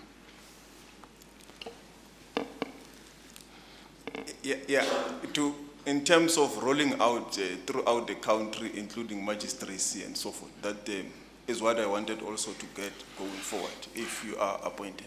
Yes, no, I would like that to happen, and short of challenges of budget and so on, if there are no challenges, I would want that to happen as soon as possible. Yeah, lastly, it's now as an acting Chief Justice, and also in case you are appointed, you will also chair what is called the small JSC. Yeah. I could hear from acting President Petzer that you have known each other for many years. It looks like as colleagues and as judges, yeah, you are a family that knows each other. How are you going to deal with matters when a colleague that you know very well, you have been together at school, university, and maybe in practice. How do you deal with such issues and you ensure that you lead from the front? You are not always recusing yourself from those proceedings. I do understand that there could be times where you might have to, but how will you deal with these difficult issues of helping to discipline or dealing with issues of misconduct of your colleagues that you know very well? Thank you, Minister. That's a very important question. Well, the starting point, Minister, is this. The handling of complaints against judges by the judiciary is a very important principle. In other words, that we judges are the ones who must discipline our own colleagues is a very important principle. I certainly would not like a situation where we get disciplined by other people. Of course, I accept, as I have to, Minister, that when all processes relating to the discipline of judges have been exhausted, if we are dealing with a case of impeachment, it ultimately happens in Parliament. But the prior process happens within, firstly, the judiciary. So for that principle to be maintained, judges have to accept that to a very large extent, they are called upon to adjudicate matters of discipline involving people that they know. Of course, there will be cases where you are too close to somebody, but otherwise you are dealing with matters of people that we know. After all, the community of judges is not a big community. So one, that would be my stance. But I must also say, Minister, I would not be new to that. Because after I had been appointed as Deputy Chief Justice, the former Chief Justice told me that as Chief Justice, he would not chair the Judicial Conduct Committee because he chairs the JSC. He said he didn't want a situation where he would not be able to chair the JSC because he chaired the JCC when it dealt with a certain disciplinary matter relating to a particular judge.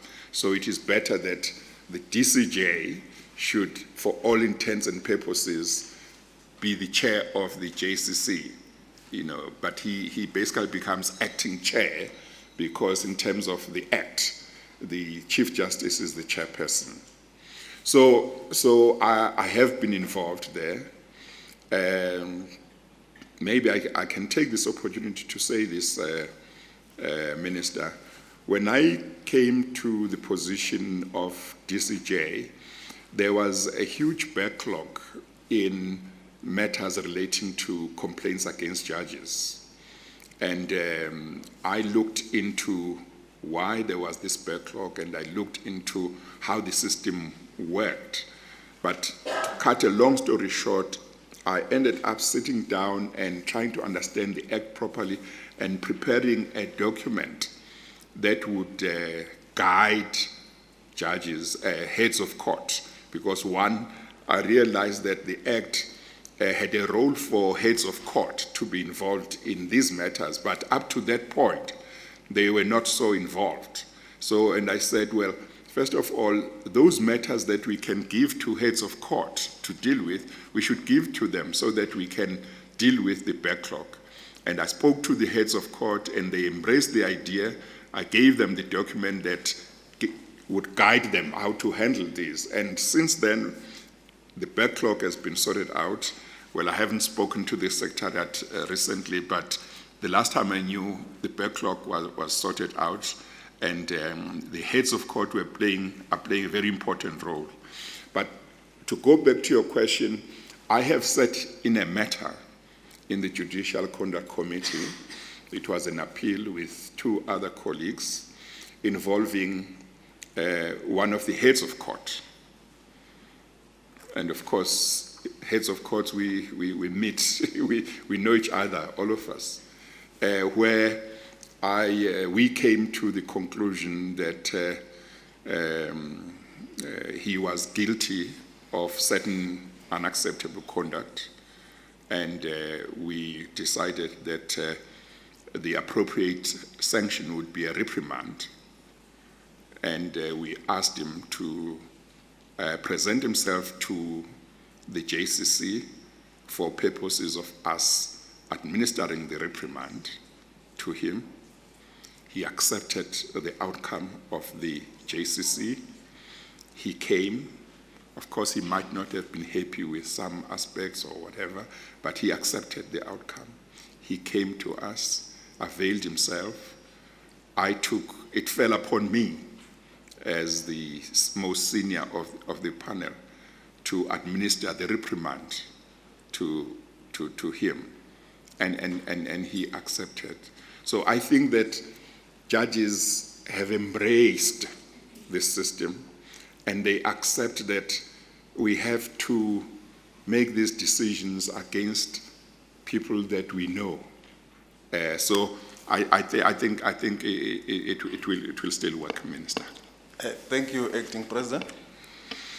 Thank you, Honorable Minister. JP Tlaletsi. Thank you, Acting President, and good day, Acting Chief Justice. Good morning, Judge President Tlaletsi. Thank you. I take it the reprimand was not 6 strokes with a light chain. No, the reprimand was verbal. Oh, I see. Incidentally, one of those, as early as 2004, you called to the Labor Court and took me through the ranks, and until today, the rest is history. But then, from what you've discussed with the minister just now, it's my turn to grill you, nevertheless. I accept, Judge President Tlaletsi, that today I'm subject to being grilled by everybody here. Wonderful, wonderful. And I think there are some who are just saying, when am I getting the chance? Thank you, thank you. I won't be long, Acting Chief Justice. Just 2 issues that I want to raise with you. I'll put them, the 2 of them to you, and then I will give you the opportunity to respond.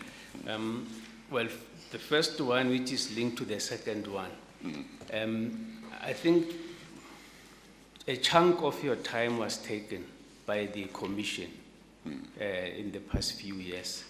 And if you would explain how did you manage to juggle between the Commission and the court and your functions as the Deputy Chief Justice? And the second one, which I said is linked to the first one, is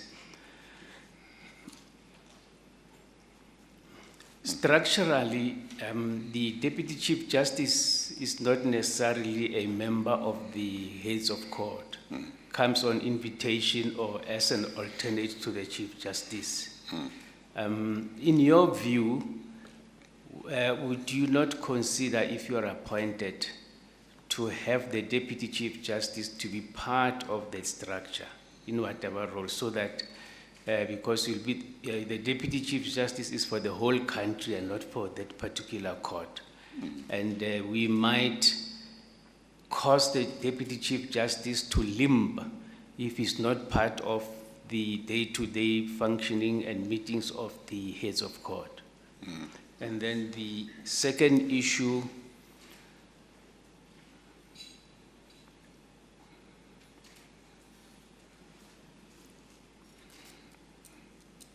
Yes. yeah, I would want you to share your views on the language policy We know that you have the official language policy of the courts, and if you've got any views, if you are the Chief Justice, whether we need to revisit that, what needs to be done, we need to improve it. Thank you. Thank you, Judge President Tlaletsi. Let me start with the question relating to whether the DCJ should not be part of the heads of court. Now, you may be right that the DCJ comes to the heads of court by the invitation of the Chief Justice or in the place of the Chief Justice when the Chief Justice is not available to attend.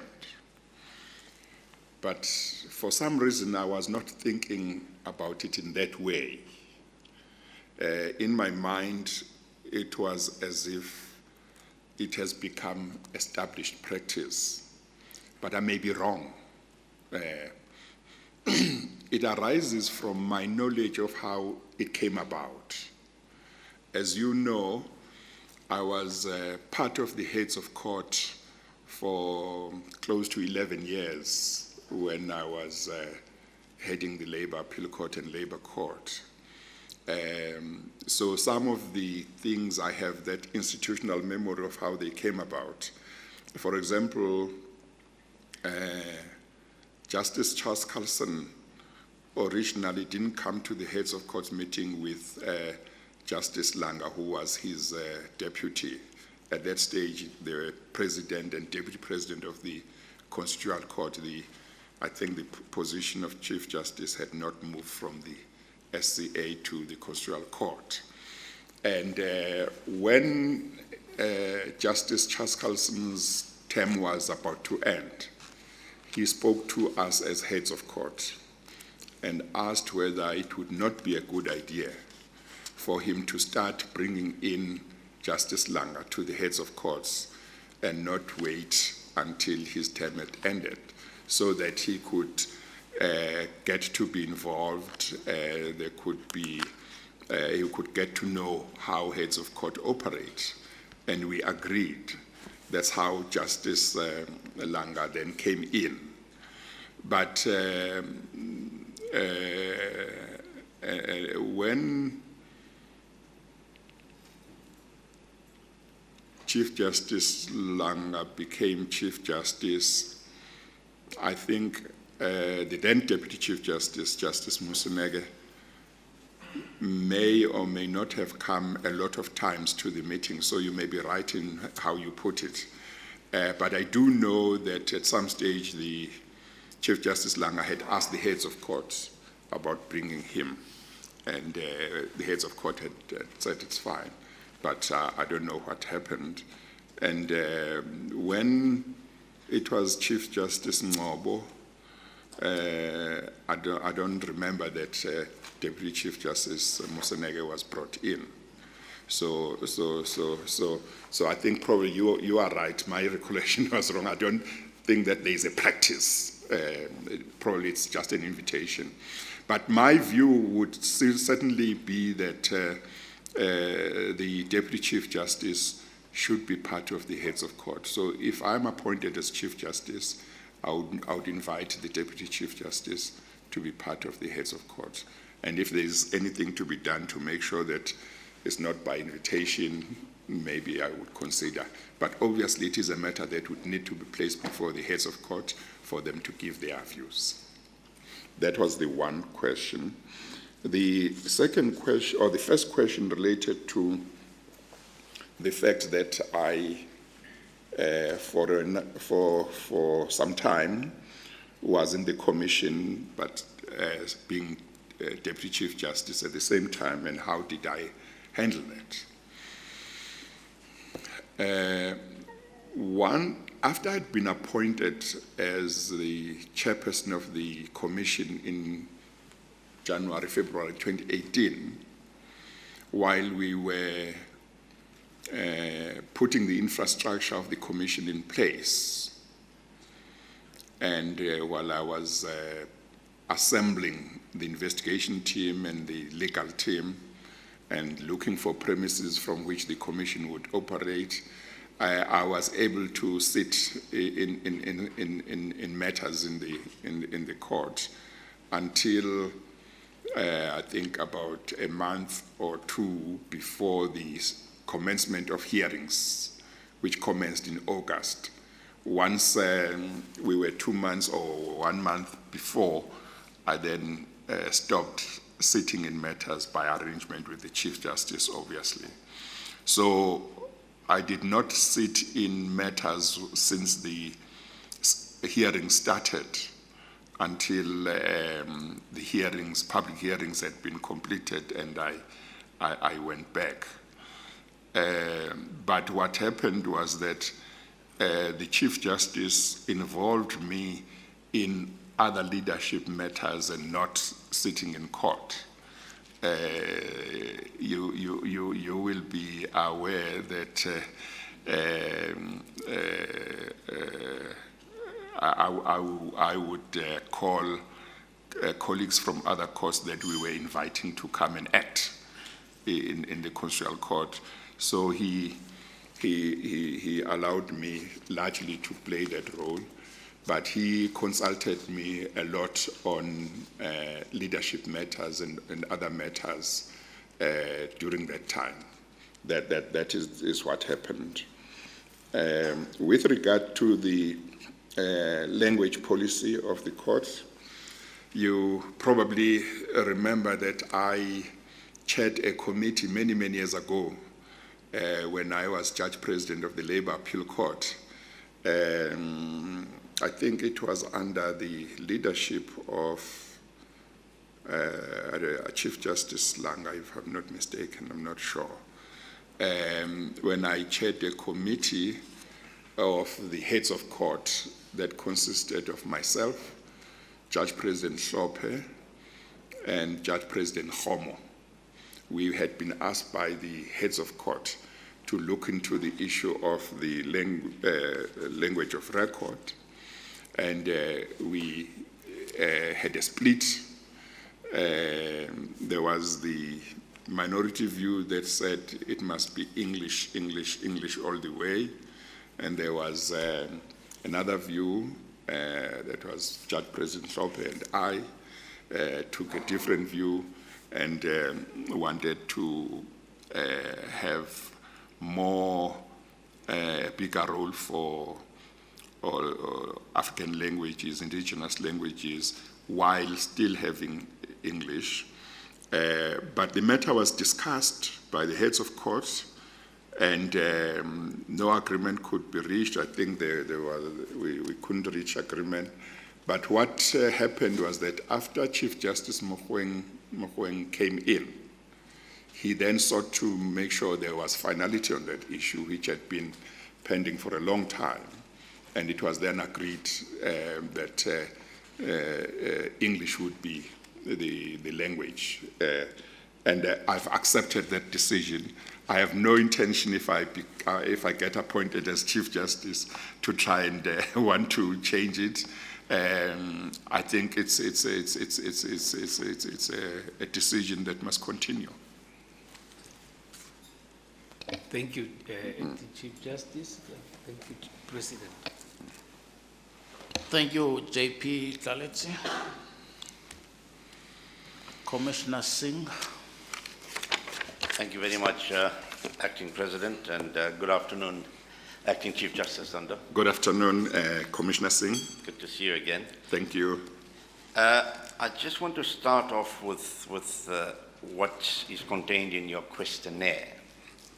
When you responded to the question on residential address, and you said not provided for security reasons.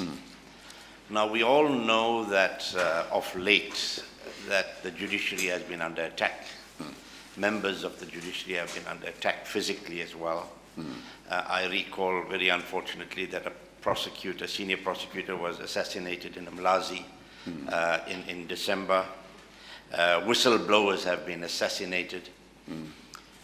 Have you had or are you aware of any threats to members of the judiciary at all levels? And what kind of intervention do you think is necessary if you are appointed as a Chief Justice to protect the safety of judicial officers and whistleblowers?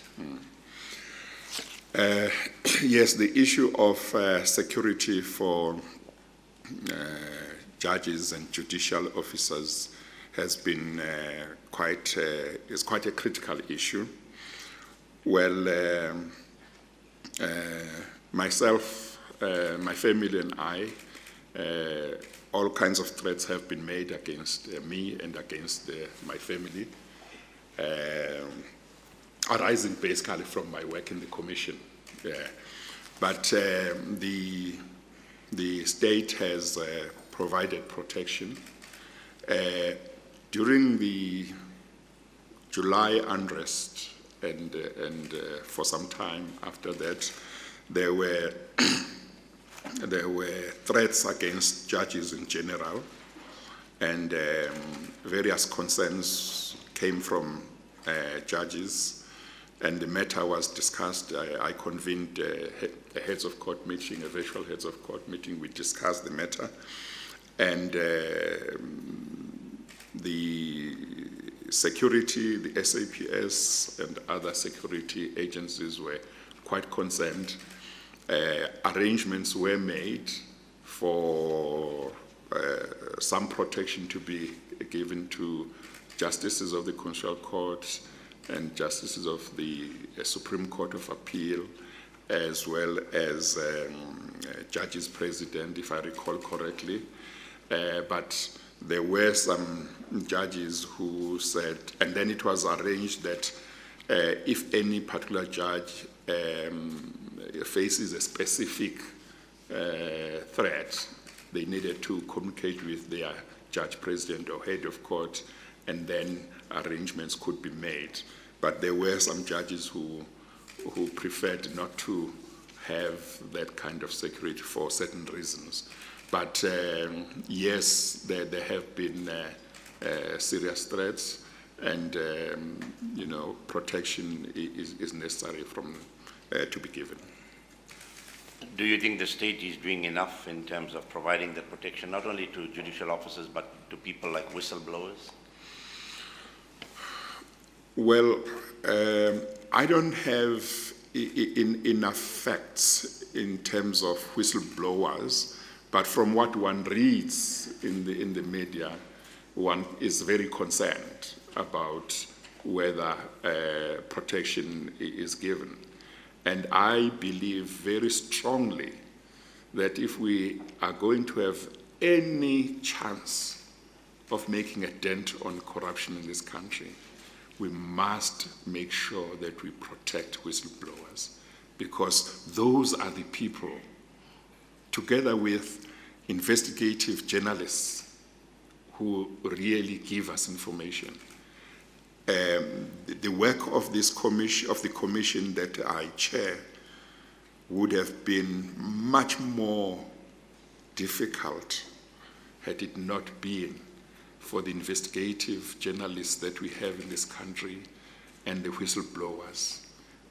I'm indebted to them. I think all of us as a country should be indebted to them, and as a country we should do whatever we can to provide protection to them. Thank you for that. Acting Chief Justice, there are many elephants in this room, including the one elephant from the IFP that's asking you questions.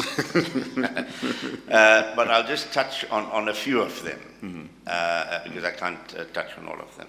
One is the concern and the objection with regard to Section 176(1).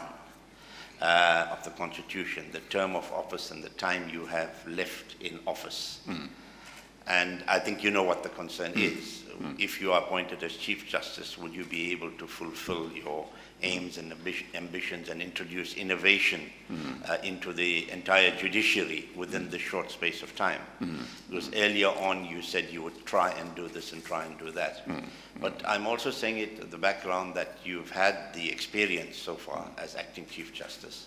And one would imagine that you'll hit the ground running if you are appointed as the Chief Justice. Would you like to comment on this objection before I touch on any other objection? Yes, no, thank you very much. I appreciate the opportunity to deal with this. If I'm appointed, I will have about 2.5 years to work as Chief Justice. Chief Justice Ngobo had less than that. He had less than 2 years.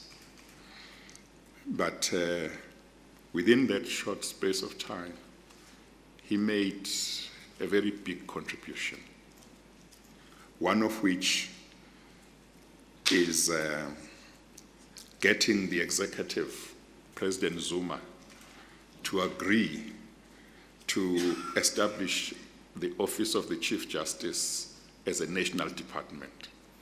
That was a very important step towards complete institutional independence for the judiciary. There are other measures. But also, I just need to say, a colleague sent me some information some time back. Unfortunately, I don't have it here. He had a look at how long Chief Justices in this country stayed in office. I think he went up to the 1800s, and he did that research. And when one looks at that research, one finds that it was not unusual to have Chief Justices who served for 2 years or 3 years, less than 5 years.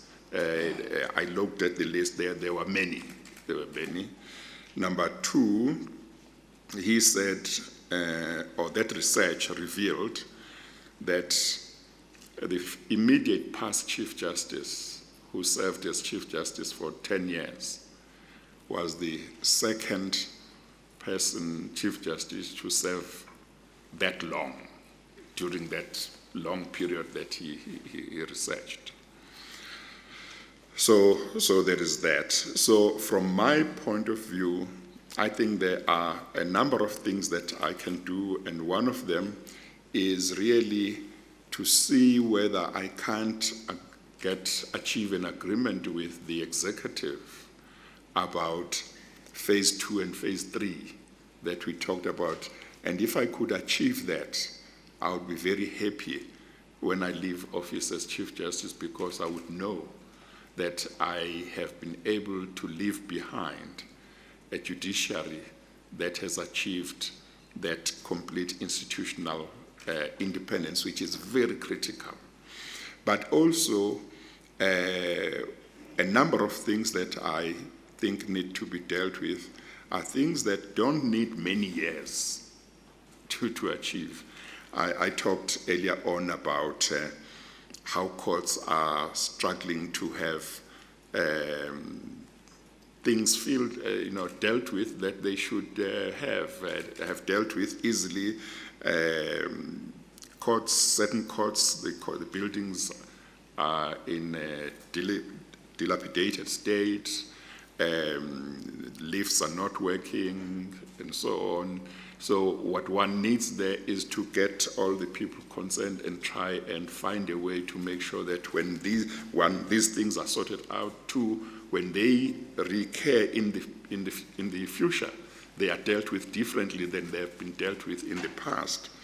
But also during this time, one could make a number of contributions in terms of transformation, in terms of how the court works. So I believe that's important. But also,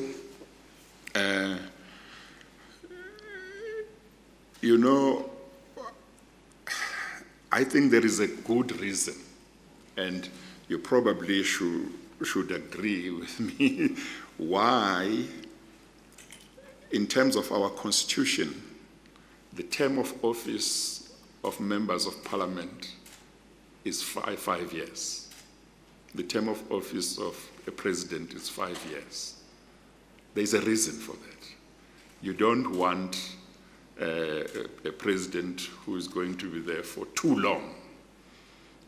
You know, you want to be able to see whether at the end of the first term he is still worthy of being given another chance, and so on and so on. The voters need to see whether they should not change and elect another party as the majority party to handle government.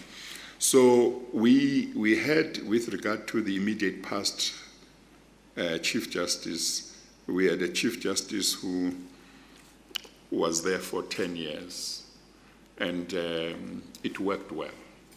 And it might work well with anybody in the future who could take a long time. But you don't know. We don't know. So it may, but one of the things that would happen is that if I were appointed as Chief Justice, the position of Deputy Chief Justice would become vacant. And obviously, the President would exercise his prerogative as to who he nominates and so on. But if I'm appointed as Chief Justice, the fact that my term would be 2.5 years might not really be a bad thing. You know, it might well be a good thing, because it may be that at that time, then maybe you could get somebody who could stay much longer. But we have had a Chief Justice who was there for 10 years, and obviously the President will exercise his mind. So I think that 2.5 years has certainly happened. I mean, less than 2.5 years has happened with the Chief Justice. In terms of the study that, or research that I'm talking about, there are a number of Chief Justices that served 2 years, 3 years, and so on. Thank you for that. ACJ, you've been part of this panel on a number of occasions, like some of us commissioners, and we have been appointing people who are younger, even to the Constitutional Court, you know, and as judges. Do you perhaps think, in your personal view, that Parliament needs to relook at this 12-year clause, because Parliament can change that in terms of the Constitution? I know that the former Chief Justice has a very clear view of that, and his view is yes, it should do so. My approach would be that there is nothing wrong in relooking at the matter. The question is what you do after relooking. Do you change or do you leave it? Because when you relook, you reconsider the pros and cons. Now, my starting point would be, let's go back to the beginning. What was the rationale for limiting the term of office of justices of the Constitutional Court? If that rationale no longer holds, then it's fine. I think it can be changed. But if that rationale doesn't hold anymore, if it doesn't hold anymore, changes can be made. But if it still holds, then we shouldn't. But when we look at something like that, we need to accept that those who came before us, they may have had certain wisdom in why certain things should happen in a certain way. So we must think very carefully. So I'm not saying it should not be changed. I'm not saying it should be retained, but I think it would depend on a discussion of the issue, saying what was the rationale initially? Does that rationale not hold anymore? But it is true that we have had situations where justices of the Constitutional Court have retired, so to speak, early when they still have a lot of years that they could contribute. But it may well be that when this body recommends or puts in a list to the president names of judges from which the president must appoint to fill vacancies in the Constitutional Court, it must bear the issue of age in mind and maybe say somebody who might be too young must collect more experience in other courts before going there to the Constitutional Court, because if he goes there too early, he or she will come out too early while they have a lot to contribute. But it is this body that might have to consider. There might be other counter-arguments that must be looked at. But I proceed from the view that says there was a rationale for doing it. We can look at it and ask the question whether it still holds or not. No, thank you. I think we certainly have our work cut out as members of the legislature in that regard. Yes. My last question would relate to some of the other objections that have been filed. Now, there have been many letters supporting your nomination, and you must have gone through them. But there have been those with serious, quote-unquote, serious objections, which I think you must be afforded the opportunity to respond to. Yes, yes. Some of those that have written have accused you of a pro-Ramaphosa bias. There are others, and I saw the objection from former Director General Arthur Fraser. That's the second one. And the third one that I listed here was an objection from one Mr. B. Swane. It's on page, it's objection number 7, I think, or one of them. How would you like to respond to some of these three objections in particular? And I know there are other objections which I think other commissioners will deal with. Thank you. Well, I certainly remember the one from Mr. Fraser well, and I will deal with it. But let me deal with those that you label as accusing me of being pro-Ramaphosa. I don't think that they place any facts to support what they say. It's just their perception as I see it. I'm not pro anybody. I'm not anti anybody.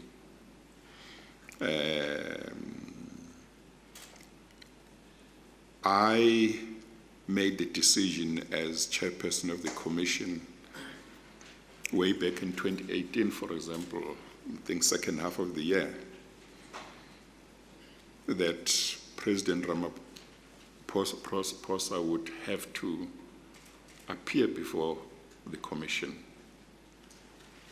because he was part of the executive during the time when these allegations of state capture happened.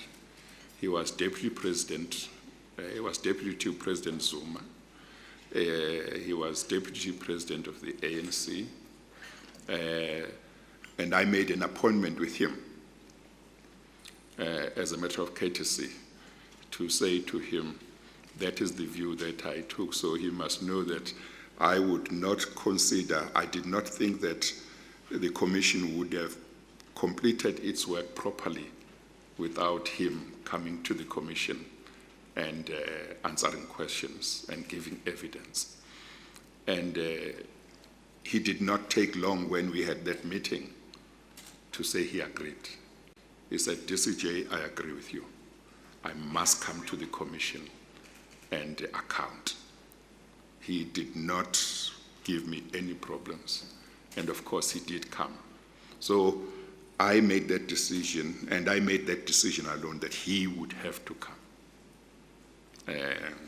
And he came, and he was asked questions.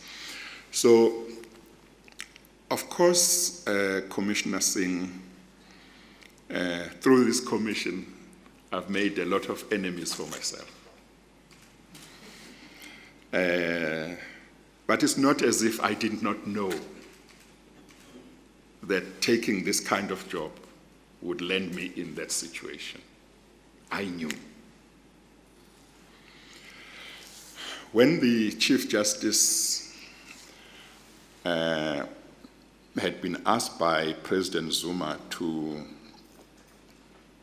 find a judge who would chair this commission in accordance with the remedial action of the public protector, he called me as his deputy and told me that there was this task. And we had a discussion. He asked me who I thought we should approach. And I can't remember whether I gave him the name, some of the names immediately, or I said I will reflect and we talk later. But we talked, and I proposed some names, he had some names, and he gave me the task of phoning those judges to try and find somebody who would chair the commission. And the matter was urgent from the point of view of President Zuma. Some of the judges were not available. Others were not comfortable with taking this job. So as we were phoning and talking to people, well, we were in the same room on this particular occasion with the Chief Justice, and I had proposed a certain name of a retired judge. He called that retired judge, and from the conversation I could tell that the retired judge was not available because of other commitments. And he said something which made me think I was going to be the next he was going to ask. So while he was speaking, I had to think what my answer would be. And when he finished, he told me that no, that retired judge was not available. Then he said, "What about you?"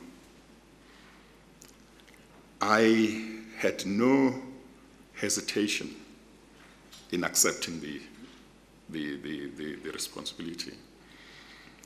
I said to him, "Chief Justice, if you want me to do it, I will do it."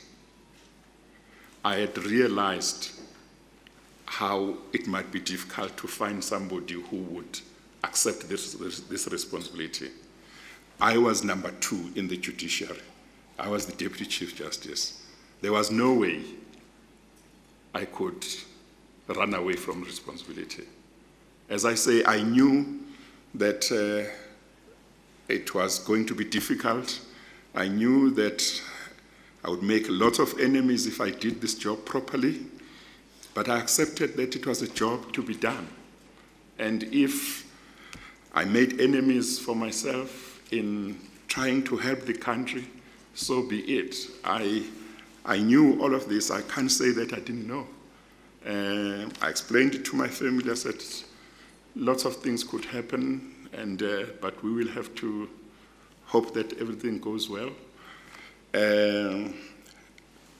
Even now, with all of the things that have happened, if I was asked to undertake a serious task that could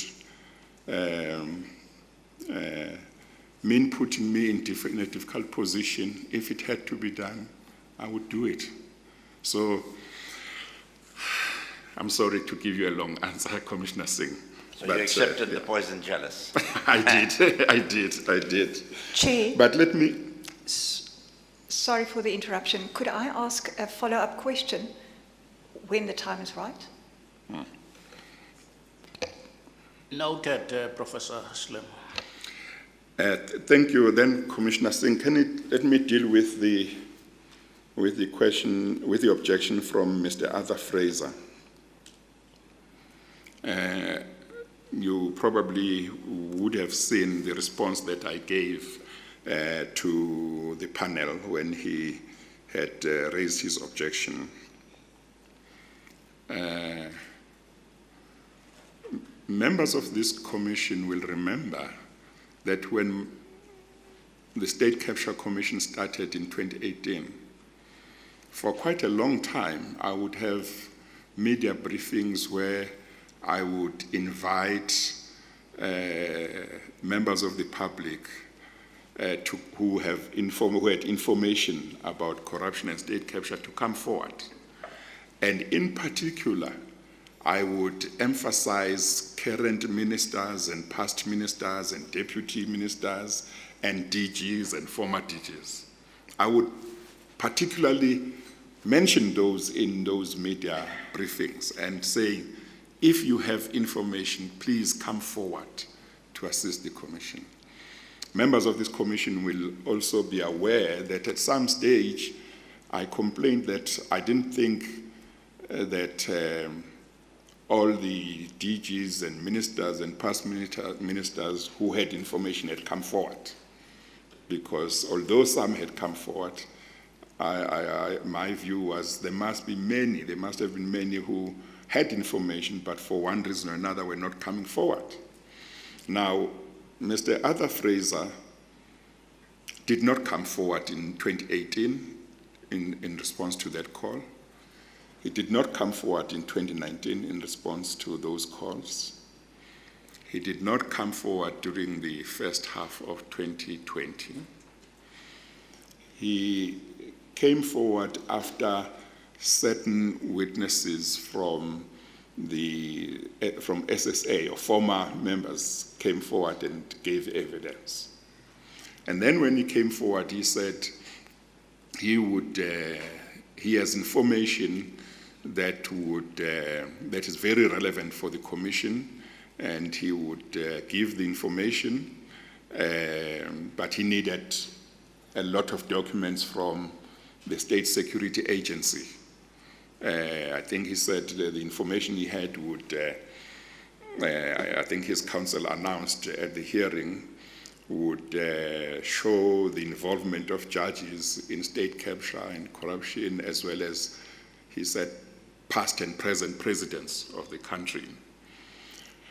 So we said, no, that's fine. So he applied, he said he was writing to SSA for documents, and at a certain stage, that is now, I think last year, March, he brought an application for an order that I compel SSA and the Minister of Security to make available to him a number of documents.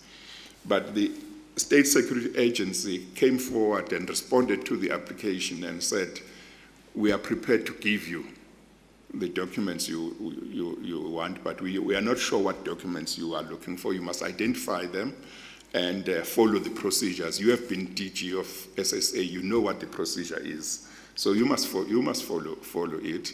And he agreed, he accepted that offer. So I didn't have to make any ruling. And subsequently, and this is contained in my ruling in regard to his application for leave to cross-examine certain witnesses, he was supposed to meet with State Security Agency to identify those documents and obtain them, because he said the statement he had given to the commission is not complete. So it would be complete once he had got that information. But the evidence is that he never went to the State Security Agency to obtain those documents, despite the fact that they invited him to the State Security Agency so that he could see them. He had agreed that he would follow certain regulations that apply in this situation, but they said he didn't comply. He has never explained to the commission why he didn't follow up, why he did not comply with those. So I looked at his objection now, and I thought this time, because he wrote this objection after I had written my ruling on his application for leave to cross-examine, and I'd raised this issue of why did he not pursue the issue of getting these documents that he said were so crucial for his evidence. I thought that when he objects after that ruling was out, he would explain that, but he doesn't. So it remains a mystery why somebody who said there are these documents that are so crucial, which will help the commission, didn't pursue them. So the fact of the matter is, one, therefore, all that he had given the commission was an incomplete statement on his own version because he needed those documents. He has not said that he can do any other way to complete it without them. But two, he seemed not to want to play according to the rules of the commission. The commission has certain rules. If you want to do this, this is what you do. So that is the position. When his legal team was before the commission, I think in April, I said to them, I'm postponing this application sine die, that is without fixing a date, but I don't want you, when you come back from getting those documents, if you come back and find that we no longer have time as the commission, I don't want you to say, why did you allow us to get the documents if you were not going to have time? I said to them, when you have got the documents, we will look at what is possible at that time. And he never came back to say, here are the documents, or I'm abandoning the documents, but my statement, I can complete my statement. He didn't. I hope that has covered those that you had raised. Yeah, there's one about B. Swane, acting president. That was the third one. I don't know if you are able to remind me. I can't remember what it says. Through you, acting president. Well, B. Swane is a generalized objection, but I think one of the things he says that three of the applicants that appeared before us are constitutional delinquents, including yourself. So I don't know if you want to respond in any great detail to that. Yeah. Well, some of them I had dealt with.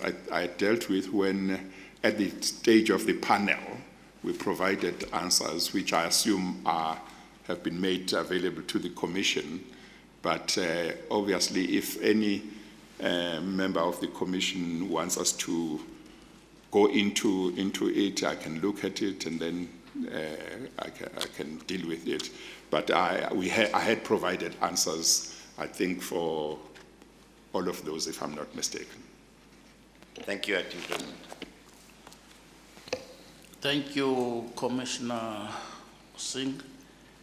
Acting Chief Justice, might I appeal to you? We're approaching 1 o'clock now. Whilst you have the right to answer adequately to all the questions put to you, you should please endeavor to keep your answers succinct. Thank you, Chairperson. I shall endeavor to do so. But of course, these were 3 or 4 questions that came from Commissioner Singh, but I will endeavor to do so. Thank you very much, Acting Chief Justice. There is a follow-up questions from 3 of the commissioners gathered here. Professor Slema. Thank you, Acting President. Good afternoon, Acting Chief Justice. Good afternoon. The question that was put to you by Commissioner Singh concerning the objection that you are in favor of President Zuma, not President Zuma, President Ramaphosa, links up to a question and a certain uneasiness that I feel to think about you as chairing a commission who has to decide on the credibility of the president and also whether he's guilty of certain actions that are not appropriate. The same precedent that you have to decide upon is the person who may be appointing you if you were to be appointed as the Chief Justice. The other thing that comes into play is the fact that the report is not finished as yet. What can you say to this? Well, Commissioner Slema, the truth is that in the work of the commission, the president gave evidence, and like every witness, his evidence will have to be weighed up, assessed. I haven't gone to that, to dealing with most of his evidence, and I will have to make findings. But as I said earlier on, with this job, you have got to do the job, make the findings you make, accept that you may make enemies, but also accept that you may make findings against anybody, including the president. So if there is enough evidence that justifies a finding against the president, that finding will be made. But no finding will be made against the president if there is no evidence that justifies it. Just as with regard to former President Zuma, where I've made any finding against him, I've done so because there is evidence. But where there's no evidence, I will not make any finding against President Zuma when there is no evidence. I will not make any finding against anybody when there's no evidence, but I will make a finding against anybody if the evidence justifies it. So And if I must suffer any consequences for that, it's fine. So that should then say that we shouldn't read anything into the fact that that part of the report is not finished yet. Well, Abba, I don't know what you have in mind, but the report, the idea, as you will recall and everybody would recall, the idea was to complete the report by end of December, the entire report. That was the plan. It was only when it transpired that it was impossible to finish the entire report by end of December that I then decided that let me rather do it in parts. And the reason for that was that I just thought, phew, the country would be up in arms if I said I'm not handing in anything at all by end of December. So I said, at least it's better if there is a part that we hand in. But my plan and the plan of the whole commission, we were working flat out to finish the report, the whole report by December. And I actually, when some of the members of the legal team at some stage tried to say to me, I must start entertaining or thinking about the idea of making an application for an extension beyond December. I didn't want to hear that because I wanted to finish in December. But there came a time when I had to be realistic and accept that I was not going to finish the whole report in December. And then the next thing was, do we then tell the public, the nation, we are not submitting anything until it's everything? But we said, we have done quite some work, so why can't we do it in parts? And we agreed that let's have part 1, part 2, and part 3. So nothing else should be read into it. Thank you for that, because some people can think that the reason for the report to not be completed is kind of you don't want to blemish the possibility of being appointed as the Chief Justice. They don't know me if they think like that. Thank you, Chair. Thank you. Thank you, Professor Schlema. Commissioner Magwanishe, No, a thank quick you. follow-up. Thank you very much, Acting President. Good afternoon, Acting Chief Justice. Good afternoon to you, Commissioner.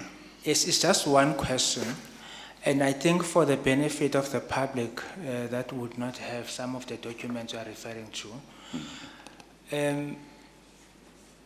I do understand the part of the cross-examination with respect to former DG Fraser, which is part of the objections.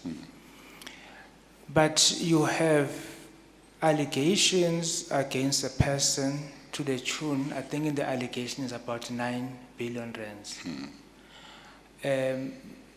didn't you think that it was prudent that he should be summoned to appear?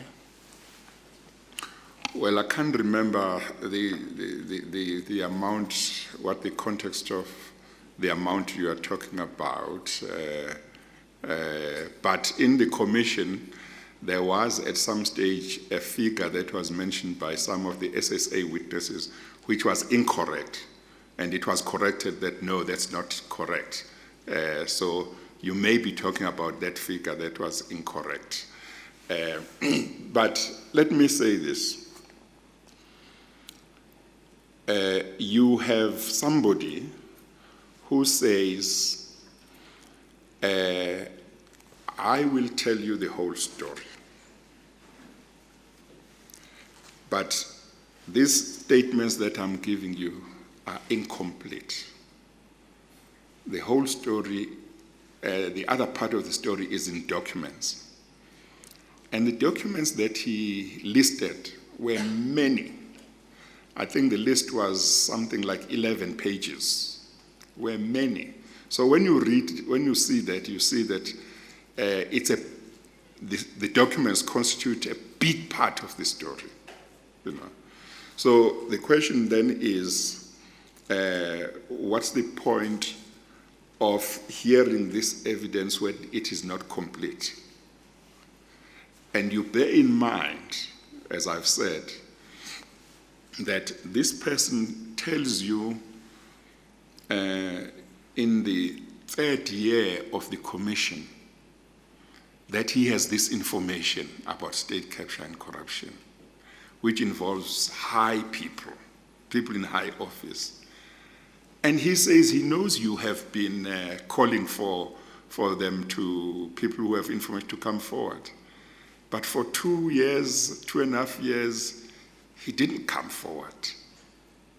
So you say, do I, at this late stage of the commission, hear this evidence that's incomplete? What would be the purpose of hearing it if it's incomplete? What will I do with it if it's incomplete? And you are actually outside, or you are basically on overtime, because in March, when he came before the commission applying for an order from me compelling SSA and the Minister of State Security to compel them to give him these documents, we were due to, I think we were due to finish at the end of April or March, I can't remember, but we later applied for an extension. That is why I said to his lawyers when they were before me, I don't want you, when you come back with the documents, to complain if at that time I say we no longer have time, because you will say to me, what was the point of you allowing us to go and collect all of these documents if you are not going to hear us? I said, so go and collect the documents, but when you come back, depending on when you come back, we will look at the situation at that stage, because we are already on extra time. And as it happens, he never came back. The next time I heard from him, I think the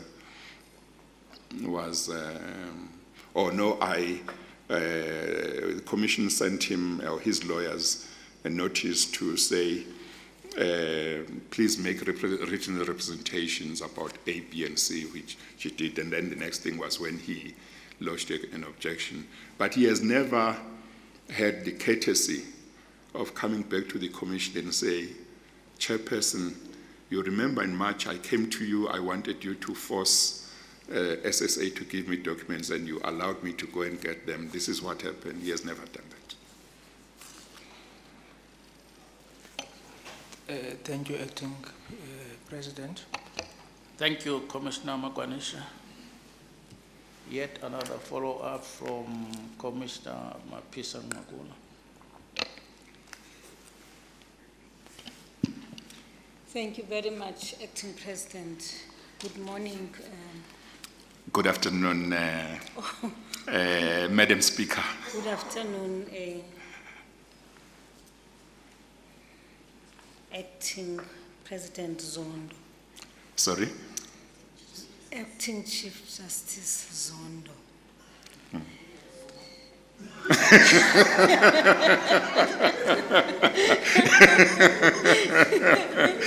No, my follow-up question to you is on the very matter which has been raised by both Honorable Singh, Commissioner Singh and Commissioner Magwanisha. The issue for me is, I've read the entire objection by Arthur Fraser. And I'm fully aware that there are documents which he requested from State Security, which finally he himself did not make himself available to get those documents. Now, between what happened to SSA and State Security and Arthur Fraser, that's another matter. The question I have is, the allegations against Fraser were damning allegations. Whether it's equal to 9 billion or 1 billion or 500,000, but the point is they were damning allegations. And I know for sure that there are many people who were summoned or subpoenaed to appear before the commission to present their side of the story on whatever had been presented about them.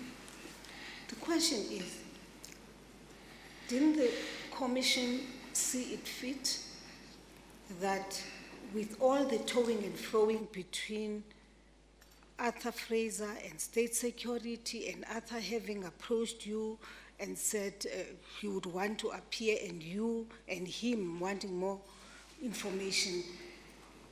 Now, at that point, would it not have been incumbent upon you to say, look, we've given you time, you were here in March, we're moving towards the end of everything. We're wrapping up the commission.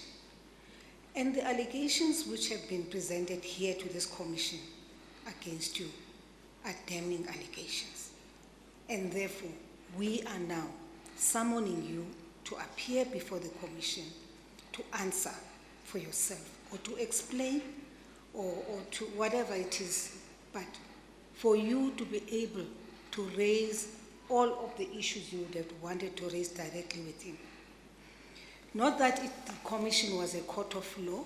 Obviously, certain things are going to happen beyond this.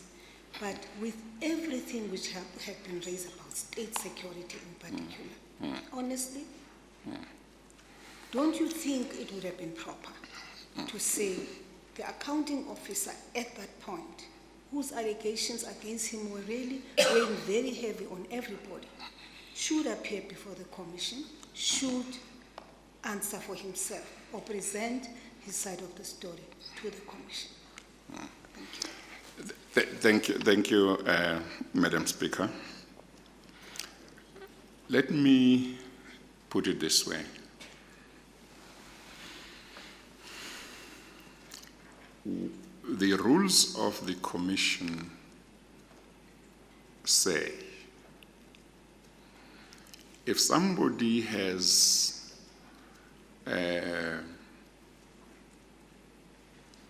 given the commission an affidavit or statement which implicates somebody else, the commission must issue what we call Rule 33 notices. The Rule 33 notice tells you, the person who is implicated in that witness's statement, that there is this person who has given the commission a statement that implicates you, and here is that statement that implicates you, or here are portions of that statement that implicate you. And then it says, the notice says to you, if you want to challenge this evidence, you must apply to the commission for leave to give evidence or to cross-examine the person. And when you apply, this is what you do, okay? Now, what that does do is that it gives you, the implicated person, an election. You can decide that you don't think that this witness implicates you, or his or her statement implicates you, and therefore you do nothing. Or you can decide that even if it implicates you, you don't want to challenge it, you don't care, and then you do nothing. Or you can decide that you just want to give the commission an affidavit that sets out your side of the story without you wanting to give evidence orally or to cross-examine that person. You have an election, you can do any of those things, okay? Now, there are many people, thousands if I recall correctly, maybe over 3,000, people who were served with 3-3 notices by the commission. Of course, we did not hear 1,000 witnesses. So there are many who decided that they did not want to challenge what those witnesses were saying about them, and they did not want to cross-examine them. They just left things like that.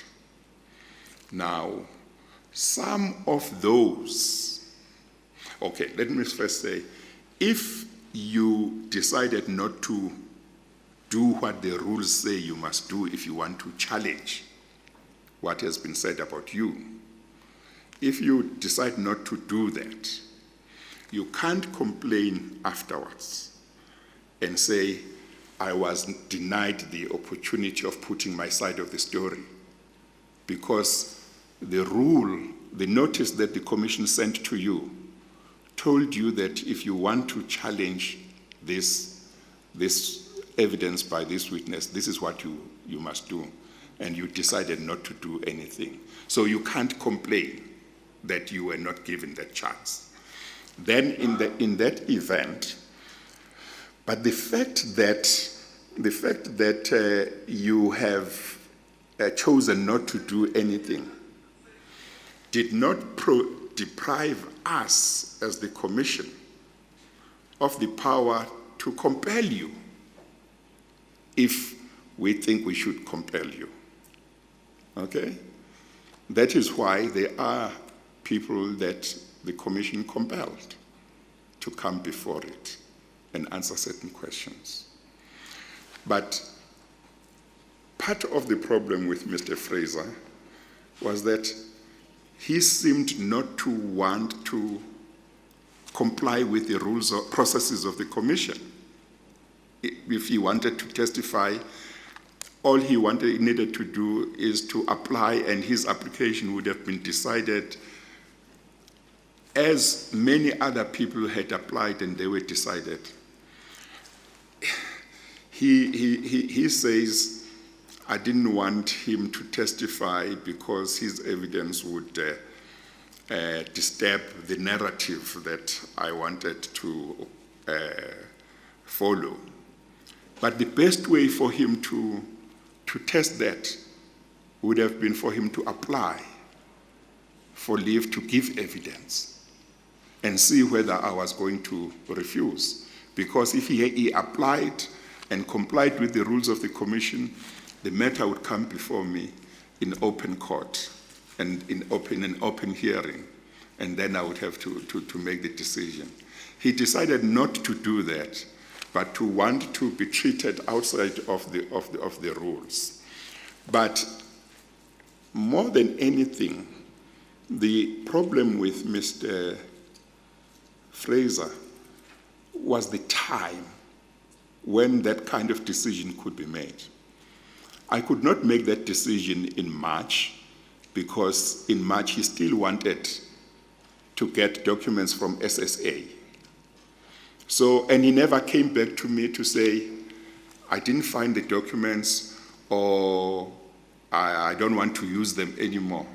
So by the time when he complains that I didn't call him, when we look at that time, we've got to look at the last part of 2021, when the oral evidence had been completed in June. So if I were to have decided to call him after I got to know that this route of getting documents from SSA was not being pursued, it would have meant that I would have had to reopen the hearing of evidence maybe in October, and then another complication with him was that he could implicate a lot of people who had previously not been implicated, which would then mean we must give those people opportunities, and we were running out of time. But if he had approached us in 2018, when I made that call to say all DGs past and present and ministers and deputy ministers who have got information that is relevant to the commission must come forward, there would have been enough time to deal with all of this. Thank you. Thank you, Acting Mr. Chair. Thank you, Madam Speaker. Thank you, Commissioner Mapisa Mabula. Commissioner Malema. Thank you, Acting President and Deputy Chief Justice. Thank you, Commissioner Malema. I think that we hear each other very well, and the answer you are giving, which is so long, is deliberately trying not to answer the question on Fraser. The question on Fraser is not what he has done or he has not done. The question on Fraser is, it's an accounting officer of an institution that got highly implicated, and figures and amounts of money were thrown around, whether this or that amount of money. It is immaterial. Why didn't the commission compel him to come and answer as a former accounting officer? Not what he wanted to do on helping the commission. No, that is his part, which he has not done. We have no problem with that. Fraser and the institution he was leading gets implicated in the commission. Amounts of money gets thrown around. Zizi Gotwa gets called for 1 million rand. Here is a person who was leading a strategic institution of the state, and that institution is implicated. Zizi Gotwa did not lead any strategic institution of a state. Didn't work for government. He worked for the ANC. He gets called, come here, your name is here, we were told you got 1 million, come and tell us. Yeah, Fraser gets implicated, monies are thrown around from the state coffers, and he's not called and compelled to come and answer on those allegations made against both him and the institution that he has led. Why? Well, Commissioner Malema, the question has been answered.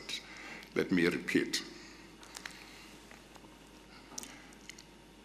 In March, Mr. Fraser said, I need documents from the SSA to give you a full picture. I want to give you a full picture. Okay? So at that stage, there was no reason to think that he would not pursue that route of getting all those documents that he said were so important for him to, because he said it's for him, they will help him to respond, among other things, to the allegations against him. Okay. Then he goes away with my permission to say, okay, this application that you brought, that I should compel the state security to give you these documents, we postpone it without fixing a date. And I even said, if you don't come right, you can come back. I was talking to his lawyers, obviously not to him. If you don't come right, you can then come back to me and revive this application, and we can take things from there.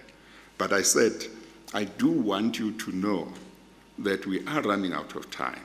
when you do come back, we will assess the situation at that time. He never came back. And if I were to decide whether to compel him, I would have to have made that decision maybe in October, maybe in September. And that was too late. But I had warned him or his lawyers that when you have received the documents and you come back, you must know that we will assess the situation at that time to see what is possible and what is not possible. So we didn't call him, partly because his story was not complete, because he had said he needed the documents. He had said to us he needed those documents, he would go and get them, and we expected him to come back. He never came back. Actually in June, and I think my ruling indicates it was 17 June, if I'm not mistaken, the Secretary of the Commission wrote both to his lawyers and to the lawyers of SSA and said, effectively, what is happening about the documents? And his lawyers did not respond. The state attorney representing SSA is the one that responded and told and said what was happening. So if any decision had to be made, it would have had to be made maybe in September or thereabout, which was quite late. DCJ, there are two types of people the commission deals with. There are people who got called upon, former ministers, DGs and ministers and all, who must come forward to help the commission if they can and bring whatever information they want to bring. And Fraser came late with regard to that. And even when he came, he said, there's these documents I need to help the commission. I understand that. Then there are these ones who get implicated in the commission, where the commission realizes, no, this one will have to come and answer this, not these things that he wants to give us. These ones we can hear you. We want you to come and answer on these ones. And there he doesn't take an initiative. The commission takes the initiative. Did you do that with other Fraser when he got implicated and write to him and say, come here, the following things are implicating you, we want you to come and answer? Give me a moment, Acting Chief Justice. Oh, Commissioner Malema, could you please try and moderate the tone of your voice? Thank you. No, I don't understand that. I speak like this. I must moderate what? I speak like this. This is how I speak. Now, Commissioner Malema, you are shouting now, not speaking. No, but Chair, I speak like this. I can bring all types of videos you want to see of me speaking. I speak like this. I'm not fighting. He chairs these meetings all the time. He knows I speak like this. I'm not fighting. For the sake of progress, shall we please give the Acting Chief Justice to respond to your Please. last question? thank you, Chairperson. You see, Commissioner Malema, there are people who were implicated, and there are many of them, whom we did not call, even though they were implicated. On their side, they decided they were not going to do anything, even though they were notified that they were implicated. And we ourselves decided not to call. Okay? There are many of such people. But there are some that we decided, but we must call this one. And that depended on a number of things. One of which would be when we still had a lot of time, we could call a lot of people. So what I'm saying is, first, after you have served the notice, Rule 33 notice on an implicated person, you wait for them to see whether they are going to make an election to apply for leave to testify or for leave to cross-examine witnesses or for both. After some time, if they have not done that, you have to make a decision whether you must call them nevertheless, even though they didn't say anything. And some we called, others we didn't call. But with regard to Mr. Fraser, what I'm saying is, before March, there was no reason to force him to come to the commission, because in June or July 2020, he had come to the commission with his legal team and said he wants to give evidence. He has a lot of evidence, but he wants certain documents from SSA. So he was going to come back, and we had no issues with that. But until March, we didn't know what was happening, but we were clear that he and his counsel were very emphatic that they would come back. He wanted to testify, but he wanted certain documents.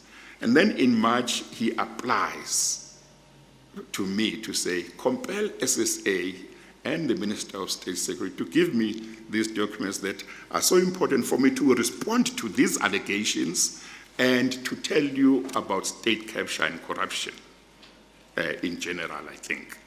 So I say, okay, but we are on extra time. When you get them, we will see what can be done. And he never comes back. By the time I could have made any decision to say, okay, he's no longer come back, it would have been about September. It would have been too late. And my view would have been, it's so late, his evidence might not just, well, first of all, he said those documents would help him also to respond to these allegations by these witnesses. So he would probably implicate other people, and then who would want to come, and the commission was required to complete its work. So that was the situation we were faced with.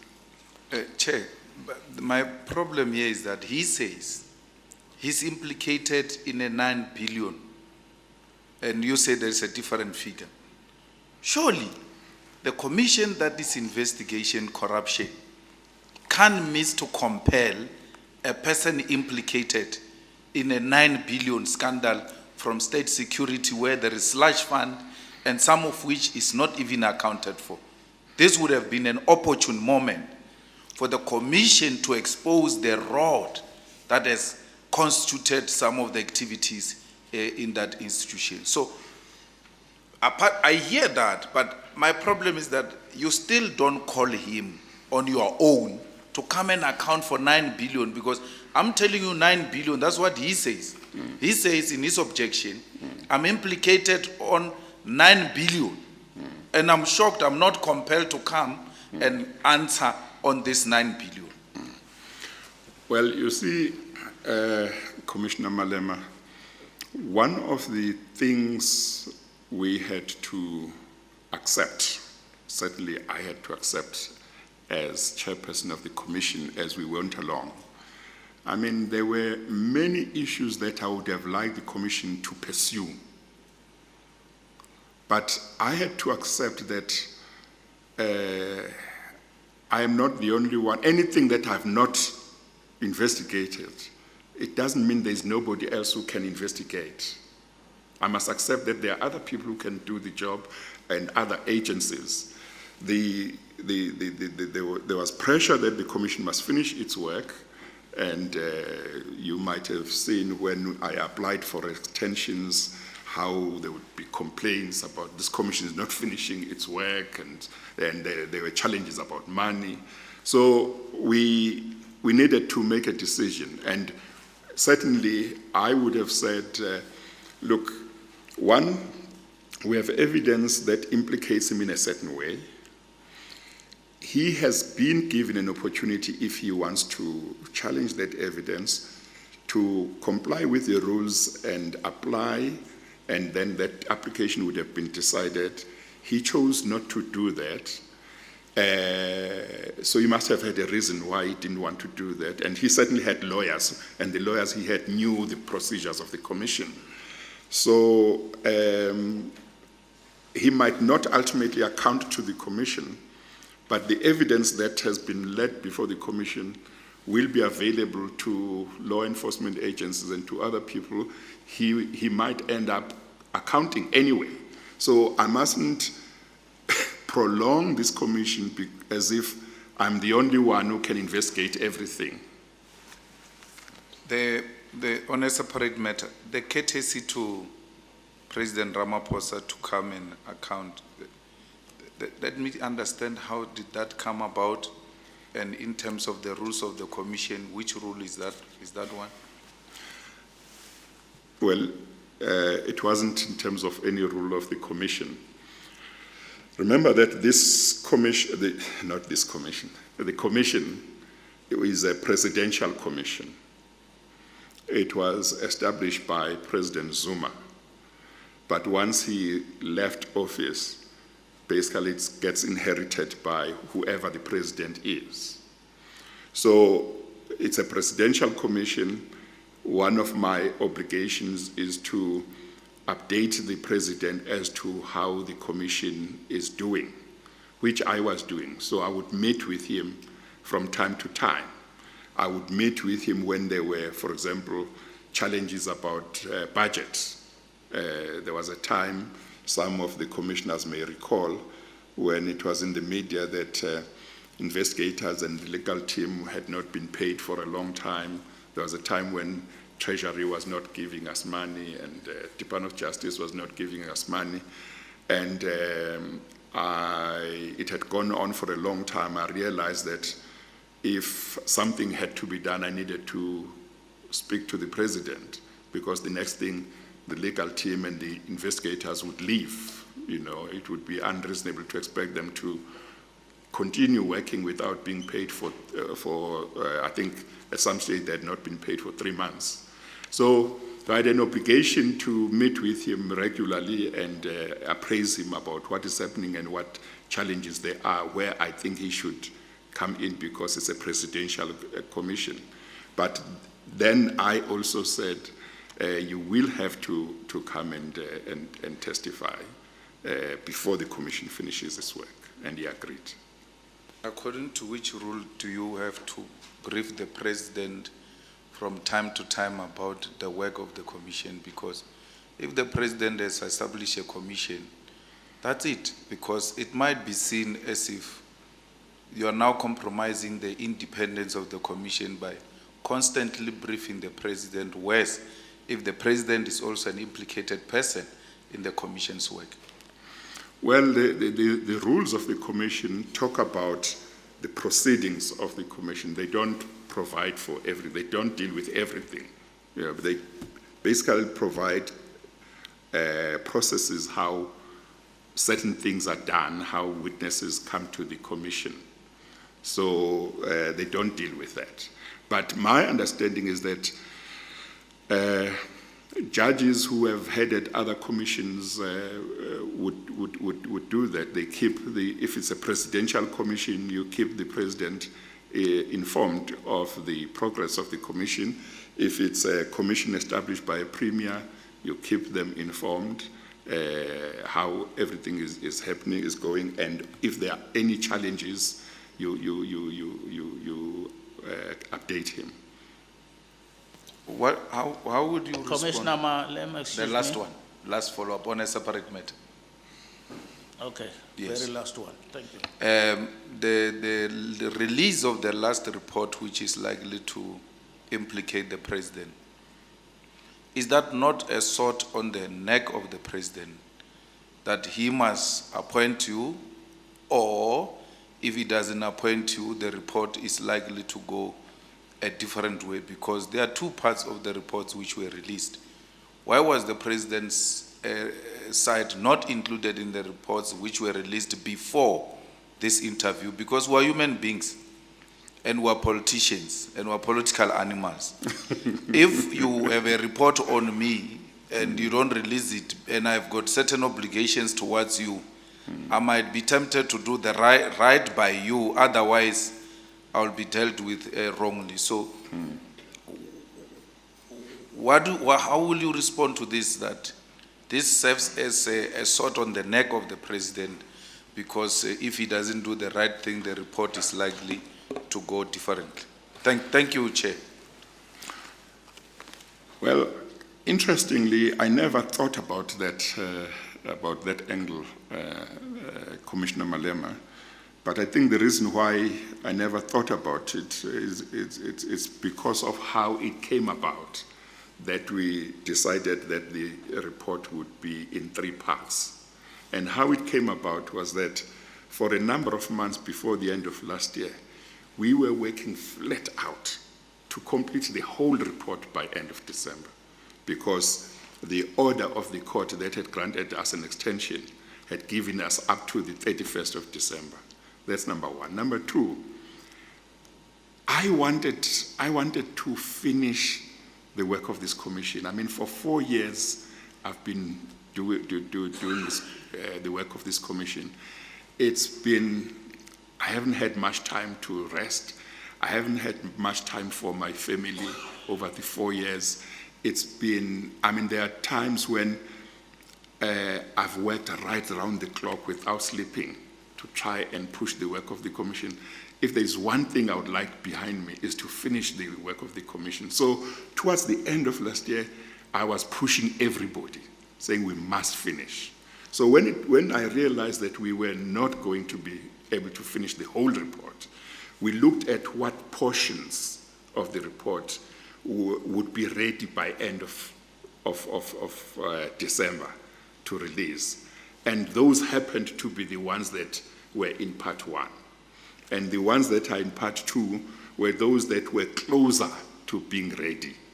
So there was no conscious decision to say, oh no, that part must come later because of what. It was simply which parts were closer to being ready by a certain time in December, and saying there is no way we can face the nation and say we want an extension but we are not submitting anything. Let us submit something at least. That was the idea. Thank you, Commissioner. Thank you, Chair. Thank you, DC. Follow Thank up, you, Follow up, Acting President. Commissioner Malema. Commissioner Nyambi, please bear with me, Minister. I had Commissioner Nyambi long before you. Oh, okay. Thank you. Thank you, Acting President. Afternoon, DCJ. Good afternoon, Commissioner. It's one follow-up from my part, taking it from the question of Honorable Singh.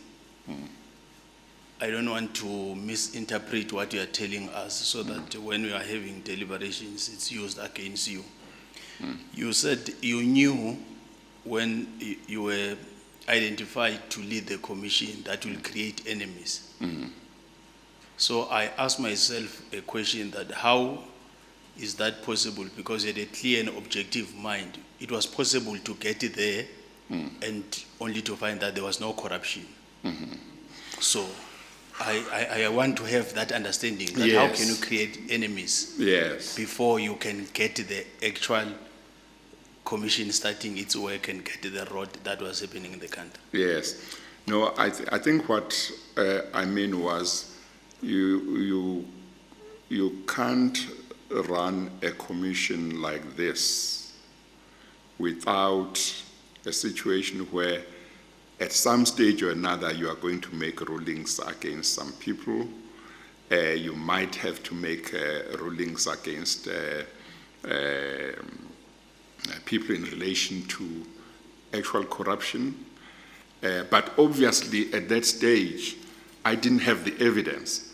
But I know, as much as all of us know, that South Africa has had a high level of corruption for a long time.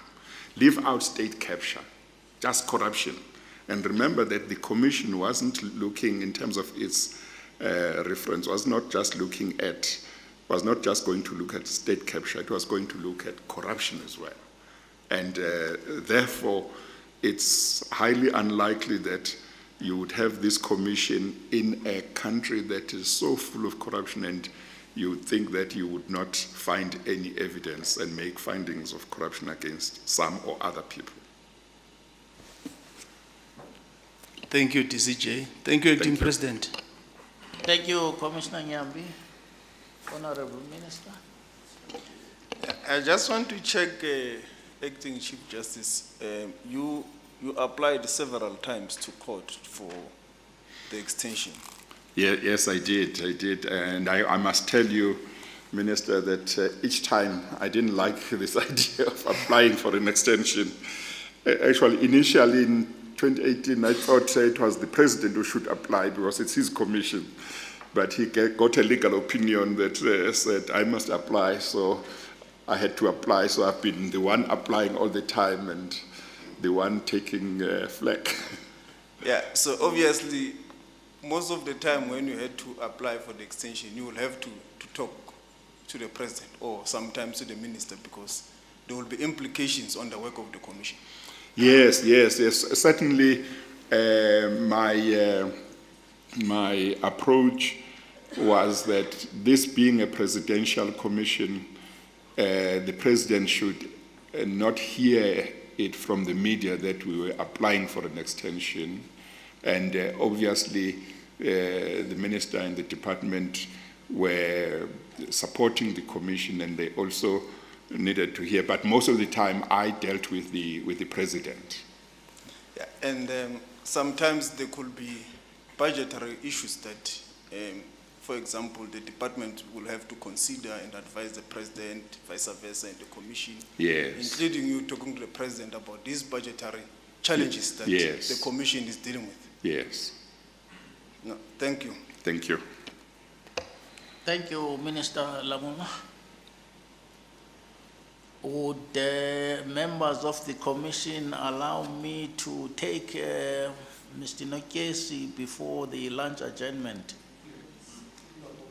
Thank you. Commissioner Nokesi. Thank you, President. Good afternoon, Acting Chief Justice. Good afternoon, Commissioner Njesi. Firstly, I must record that the four of you as the candidates, you are role models to me. Thank you. And we have done a lot for this country. Thank you. It's worse for you writing more than 200 judgments. That is prolific writing with articles and publications. Thank you. So whatever questions I ask either from you or other candidates Yes. are genuine, there is Yes. nothing, Yes. obviously, we just want to clarify issues. Thank you. Thank you. Yeah. Now, from your presentation, what I must appreciate again, you gave a detailed insight to the Constitutional Court, the workings of that court, the challenges, and therefore I have a better understanding of that court, and I must commend you for that. I definitely have no much questions to ask you in relation to that. Okay. We have to discuss in relation to your capacity as the head of the judiciary. And even there, I must break it down to the leadership. I think that's where we'll focus on. And to begin with, my question is, would you consider your appointment to the commission as the chairperson as part of your leadership enhancement, as part of your leadership, which must be considered in the context of you becoming the Chief Justice? I'm sorry, I keep on forgetting that I don't have to press here. Thank you for that question, Commissioner Njesi. Yes, I consider that when you, honorable members of this commission, consider my candidacy, you should consider the question of my chairing of the commission. Yes. I say so knowing that some criticize me about how I chaired it, others like how I did it, but I think either way it's fair. And so yes, I think it should be considered. Yes. Thank you. Now, the first question I want to, is from my experience. In the Eastern Cape some times ago, a commission was established. It was headed by the late Justice White. That commission, after it was concluded, litigation arising from it lasted for more than 10 years. There were many, many cases. The chairperson here may attest that at some stage, I think he was one of those involved in matters arising from that commission. So do you agree that any commission is likely to end up in court with reviews, all those involved being called upon to give evidence, testify? Do you accept that? Here is what I accept, Commissioner Njesi.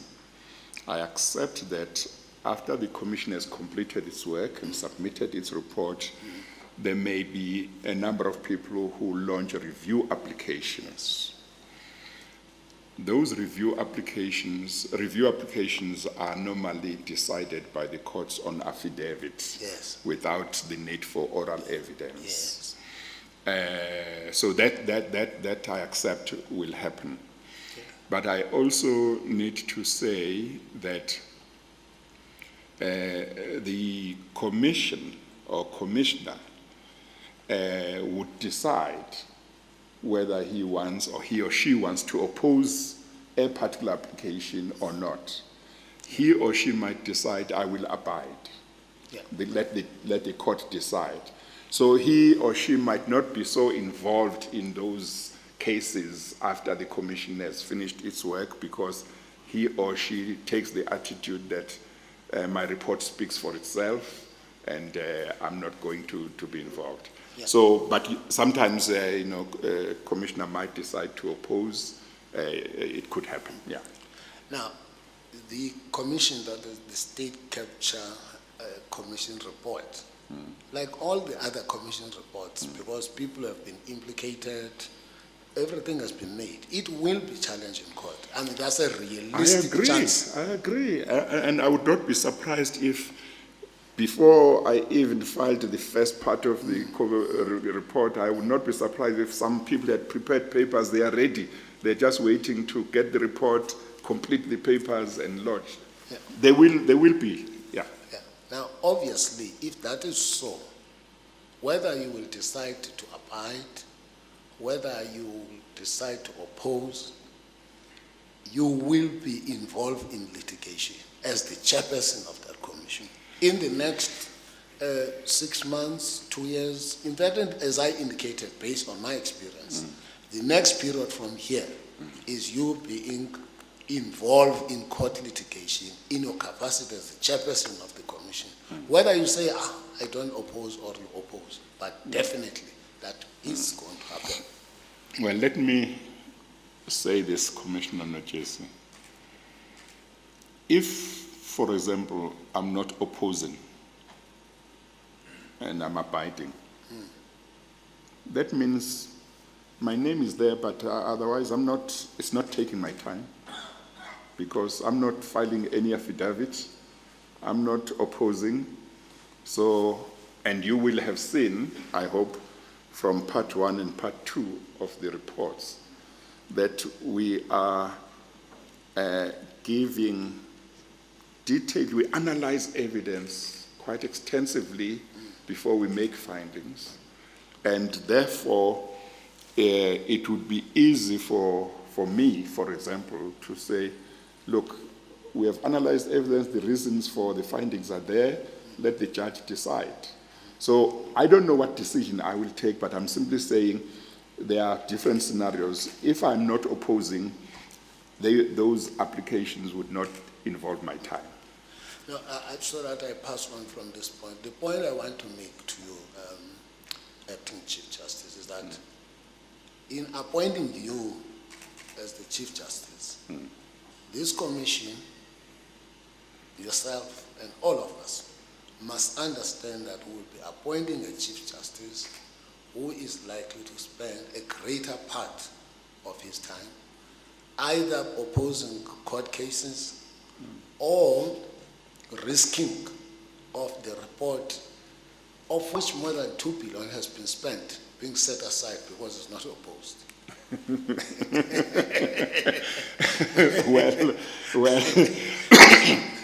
You must be careful, Commissioner JSC, not to send the message to other judges that if in the future there is a need for a judge to chair a commission, they say, hey, I don't want to agree to chair this commission because after the commission there will be so many, there will be reviews and I might not be, that might affect my career adversely because now it will be said I will be involved in all of those things.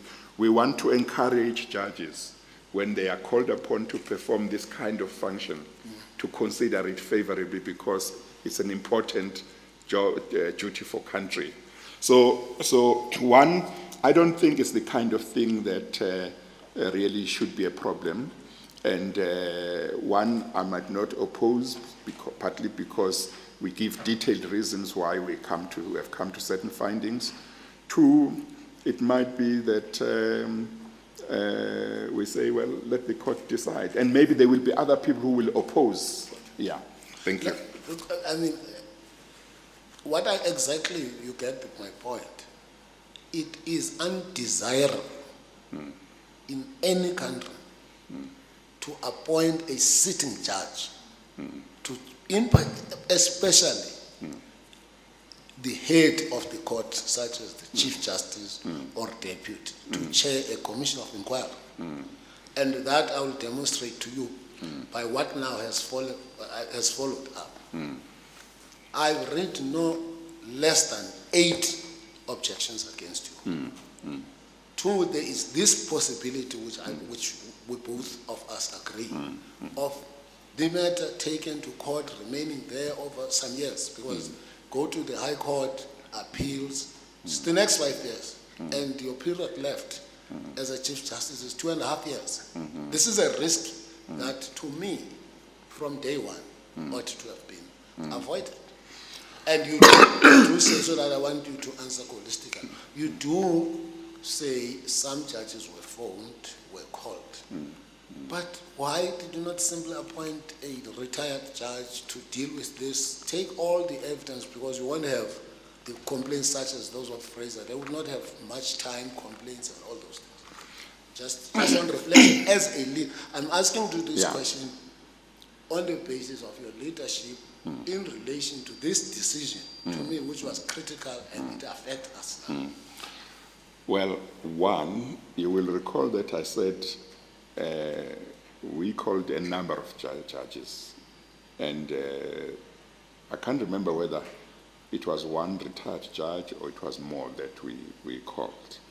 But when I realized that the Chief Justice could turn to me, he was speaking to a retired judge because we were trying to get a retired judge. President Zuma had said to him, this matter is urgent. Chief Justice needed to go back to President Zuma without delay. So after our efforts had failed with a number of judges, he turned on me. And I took the view that as part of the, I would have preferred to continue in court as Deputy Chief Justice. I had not finished a year having been appointed as Deputy Chief Justice. I enjoyed the court work and so on. But I took the view that the country needs somebody to do this job. The Chief Justice of the country has tried to get other judges, but now he has turned to me. I can't say no. That was my approach. And there is this complaint of, which is worrying me, complaint of this Thabo Mtsweni, which relate to the recusal application brought by Mr. Zuma, where I will just read. Acting Chief Justice Zondo became a witness and was also a judge for the same recusal application against him by former president. He gave his version of events against those raised by former President Zuma and later gave an order against former President Zuma. That's how he summarized Yeah. it. I don't want to get into the business of this. But what I remember, I don't get it. If it's not so, correct me. There was an application launched pursuant to this for review. There was a? Was there any application for review launched pursuant to that recusal? Right from, yes, there is a current pending review application against my decision not to recuse myself. Yeah. Yes. Now, you are the Chief Justice there. That case will go up to the Constitutional Court. And they will go even if it's on another court, from somebody outside there sitting objectively. Here is the Chief Justice who is accused in the manner that it is set out here. And they will have to make a decision because they say you gave evidence, whether right or wrong, that's what they say. The court has to decide now about which version to believe, yours and that one of the... Look, is it not a very awkward situation in the form of a Chief Justice? That is a point, emphasis that I want to make. Let me just understand, is the question directed at simply that I refuse to recuse myself in circumstances where maybe other people might think I should have, or is it that I have a certain version which is different from that of President Zuma? No, let me simplify. It's all about the desirability of a Chief Justice or the leader of the court being involved in litigation and the implication to the colleagues vis-a-vis the public perception. That's the Well, let me say, you know, we have a very independent judiciary. You will recall, if you did get a chance to read the first judgment of the Constitutional Court in where the Commission asked the Constitutional Court to issue an order compelling President Zuma to appear before the Commission. You will recall that my colleagues in that judgment did criticize me. They said I had been too, as I recall, I'm putting it in my own words, I'd been too soft on President Zuma. So I have a situation where my own colleagues said I was too soft on him, and other people say I've been harsh on him. So the point I'm making is that, one, my colleagues would not be deterred from making whatever conclusion they need to make just because I'm one of them. And you have seen in the Judicial Conduct Committee, judges have made decisions against other judges. There was a judgment against Judge President Lope, there was a judgment against Chief Justice. So judges seek to do their job the way it should be done, irrespective of which judge, what is their position in the judiciary. They try to do that.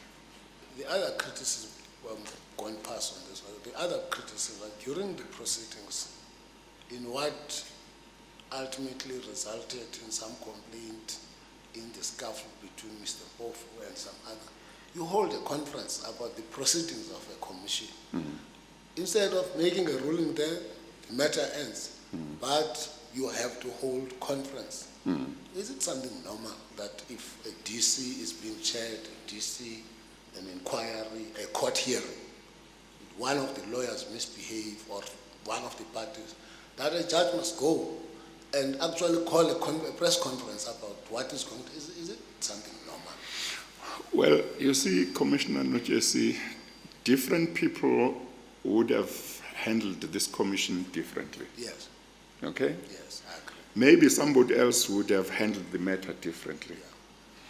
This is a commission that has a lot of public interest, and what happened, happened publicly. And I don't think that I should have dealt with the issue privately when it had happened publicly. I thought I should deal with it transparently. That's what I No, did. my point is, it's not, the commission was public. Sorry? The commission was public. We could watch, all of us. The issue here, my take, is the press conference. Yes. Because you called for a press conference. Well- About your ruling and your decision, is it a normal thing by judges or chairpersons?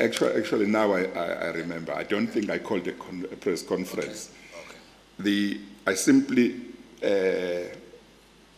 made remarks or made a statement from the commission hearing where the event had happened. I think after 2 days, after I'd reflected on it, I didn't call a conference, a press conference, but the proceedings were broadcast, yeah. But I didn't particularly call. No, I'm sorry Yeah. to say you called for it. Thank you. Now, the last aspect. With all these complaints, like we turn to you now as the chairperson of the JSC, Yeah. because that's your role as the Chief Justice as well. Out of these objections, I'm right or wrong, I do not look onto the demerits and merits. Do you know if there are complaints that have been filed against you? Is there anyone who has filed a complaint? Or is there any complaint against you arising from all that work? Well, there is no complaint that I'm aware of that is currently pending against me. There were complaints at some stage before which were dealt with. As far as I recall, as far as I know, there is no current complaint pending. Yeah. The complaints that were filed arising from the commission were filed but they have been dealt with. There was, as far as I know, only one that arose from the commission. It was filed by Mr. Montana. It was dealt with and it was dismissed. He didn't take it further. And you were the acting chairperson of the sub of the JSC at the time, but you just have to recuse. Yes, I did not which take is part. normal. Yes, I did not take part, yeah. And if there are others that will come arising from all these things, an awkward situation is that it will affect your participation there because they will be coming, we don't know. Because I'm looking on the number of objections, if there are anything to go by. Well, firstly, those people have made objections here, but have not lodged complaints with the Judicial Conduct Committee. I don't know whether one of them may have lodged a complaint before and it was dismissed. I can't remember. But as things stand, I'm not aware of any complaint that they have lodged in the JCC. Yeah. Last question is simply on the model that you discussed with the minister of the OCJs, or of the OCJ, as the department. Yeah. It's a pity that you present, and I listened to Judge Mlambo even yesterday, you presented the document which has been agreed by the judiciary. This is what they want. Can't you consider the implications on the independence of the judiciary? Because once you have this department, I know you want to come with councils. You say there must be councils. Bypassing what actually should happen. Because when you have a department, that department must go to Parliament. Because Parliament must vote for your budget. You must have an administration. Is it not going to bring tensions between the executive and the judiciary? That's one. Two, the public appearance, public perception. When judges spend a lot of time sitting, as it is happening now, I listened to Commissioner Malema and the minister having to explain. that judges spend time with the executive, because you have to, once you run, you take full administration, because that's what the department entails. Is it not going to impugn or to trample upon the issue of the independence of the judiciary, institutional independence, the one that you think you seek? Are you not actually compromising it? No, not at all, not at all. Actually, other countries have, some countries have achieved that level of independence. The fact of the matter is, even under that system, it is accepted that there would have to be somebody who goes to Parliament. For example, phase 2 of that proposal says that the Office of the Chief Justice should be established as an entity that is similar to the Auditor General. And the Office of the Auditor General goes straight to Parliament. You see, it does not like having being attached to a ministry, you know. So what basically is that phase 2 contemplates is that before you get to complete institutional independence, you are going to have that situation.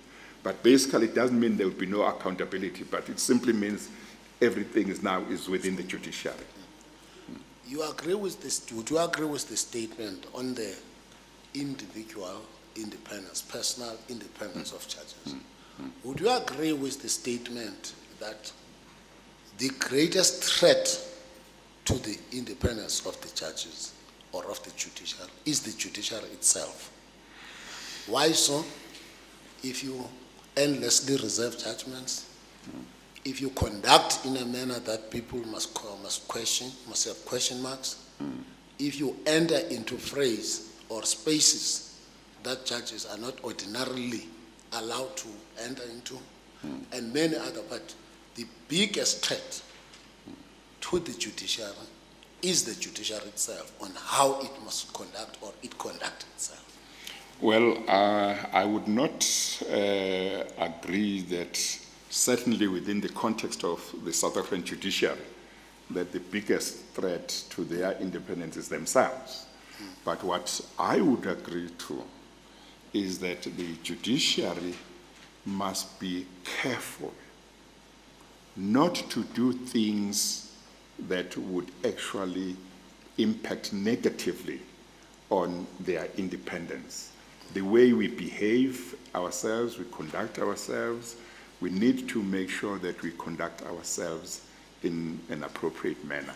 So in other words, yes, there are things that we as the judiciary can do that could impact negatively on our independence, but I wouldn't go so far as saying that we are the biggest threat to ourselves. Yeah, no, I would make as I've said. If you reserve judgment endlessly, people are allowed, they are free to criticize you. They can even go to a rally and say, our judgment is kept by that judge. They can do that. Two, if you behave in a particular way. For instance, I know this is a call, maybe it might be sensitive, otherwise I must ask, I would not be correct. When you call for the press statement in reaction to Minister Sisulu's criticism, would it not have been simply sufficient if you, as the judiciary, you just write a strong worded statement through the office of the CJ, rather than calling for a press conference, allowing journalists to ask questions, ending up having questions that you don't have to, you are unable to answer at that level. Because the next thing is for Minister Sisulu to call her own conference, and the whole thing, the whole week is occupying the space for a month, debating, that drags the judiciary into the public space. Like on a further reflection, I'm not criticizing it was your call, but calling the press conference itself, was it an appropriate action? Well, one, I think it was, but let me tell you how it came about. Initially, I thought one would issue a statement. I think about 5 or 6 days had lapsed since that article had had been published, or at least had become known. I may have known it after 2 days or 3 days about it. Initially, I was thinking I should issue a media statement. This happened in the course of a very busy schedule on my part when I was preparing part 2 of the report, working extremely hard. So at a certain stage, I think I had wanted to issue the statement before lunch, but at a certain stage, I realized that I had not been able to get the statement ready. And it occurred to me that it might only be ready the following day. So, but I was clear in my mind what I wanted to say. So I decided, look, there's already been so many days, so let me just go public and do this. But I took the view that I want to try and limit myself to that which I consider to be an insult. I don't want to get involved in other points. Thank you, Acting President. But once more, Acting Chief Justice, I must say we are inspired by your work. Thank you as a very judge, much. especially that only you and Judge Mlambo are the only attorneys in this list of 4. Yes. And also as an attorney, you have gone progress to the stage where you are as the Deputy Chief Thank you Justice. very much. Thank you very much. Thank you very much. Thank you. Members of the commission, I'm sorry to disappoint you. I'm informed that our dining area is crowded at the moment, so we would be well advised to continue for another 15 minutes. So if you would kindly bear with me. Thank you. Is it possible to get a convenience break? A comfort break at this stage, Acting Chief Justice. Well, I was just saying a convenience break, a brief one. I think Commissioner Malema understands what. No, the chair must understand you better than me. Maybe I thought if you tell him. I hear you. He must hear you. I hear what you are saying. Yes, please. Well, there is a Yes, witness. shall we then take just a 5 minutes adjournment? Chair, I will propose we go to lunch. There is nothing crowded. We are all here. We are South Africans. So let's just go to lunch. I suppose so. Yes. Let's reconvene then at 3 o'clock. Thank you. Thank you. If the chairperson does not hear you, Acting Chief Justice, you will have run away from No. I think I know. I must just contact Commissioner Malema. He will make sure he understands me.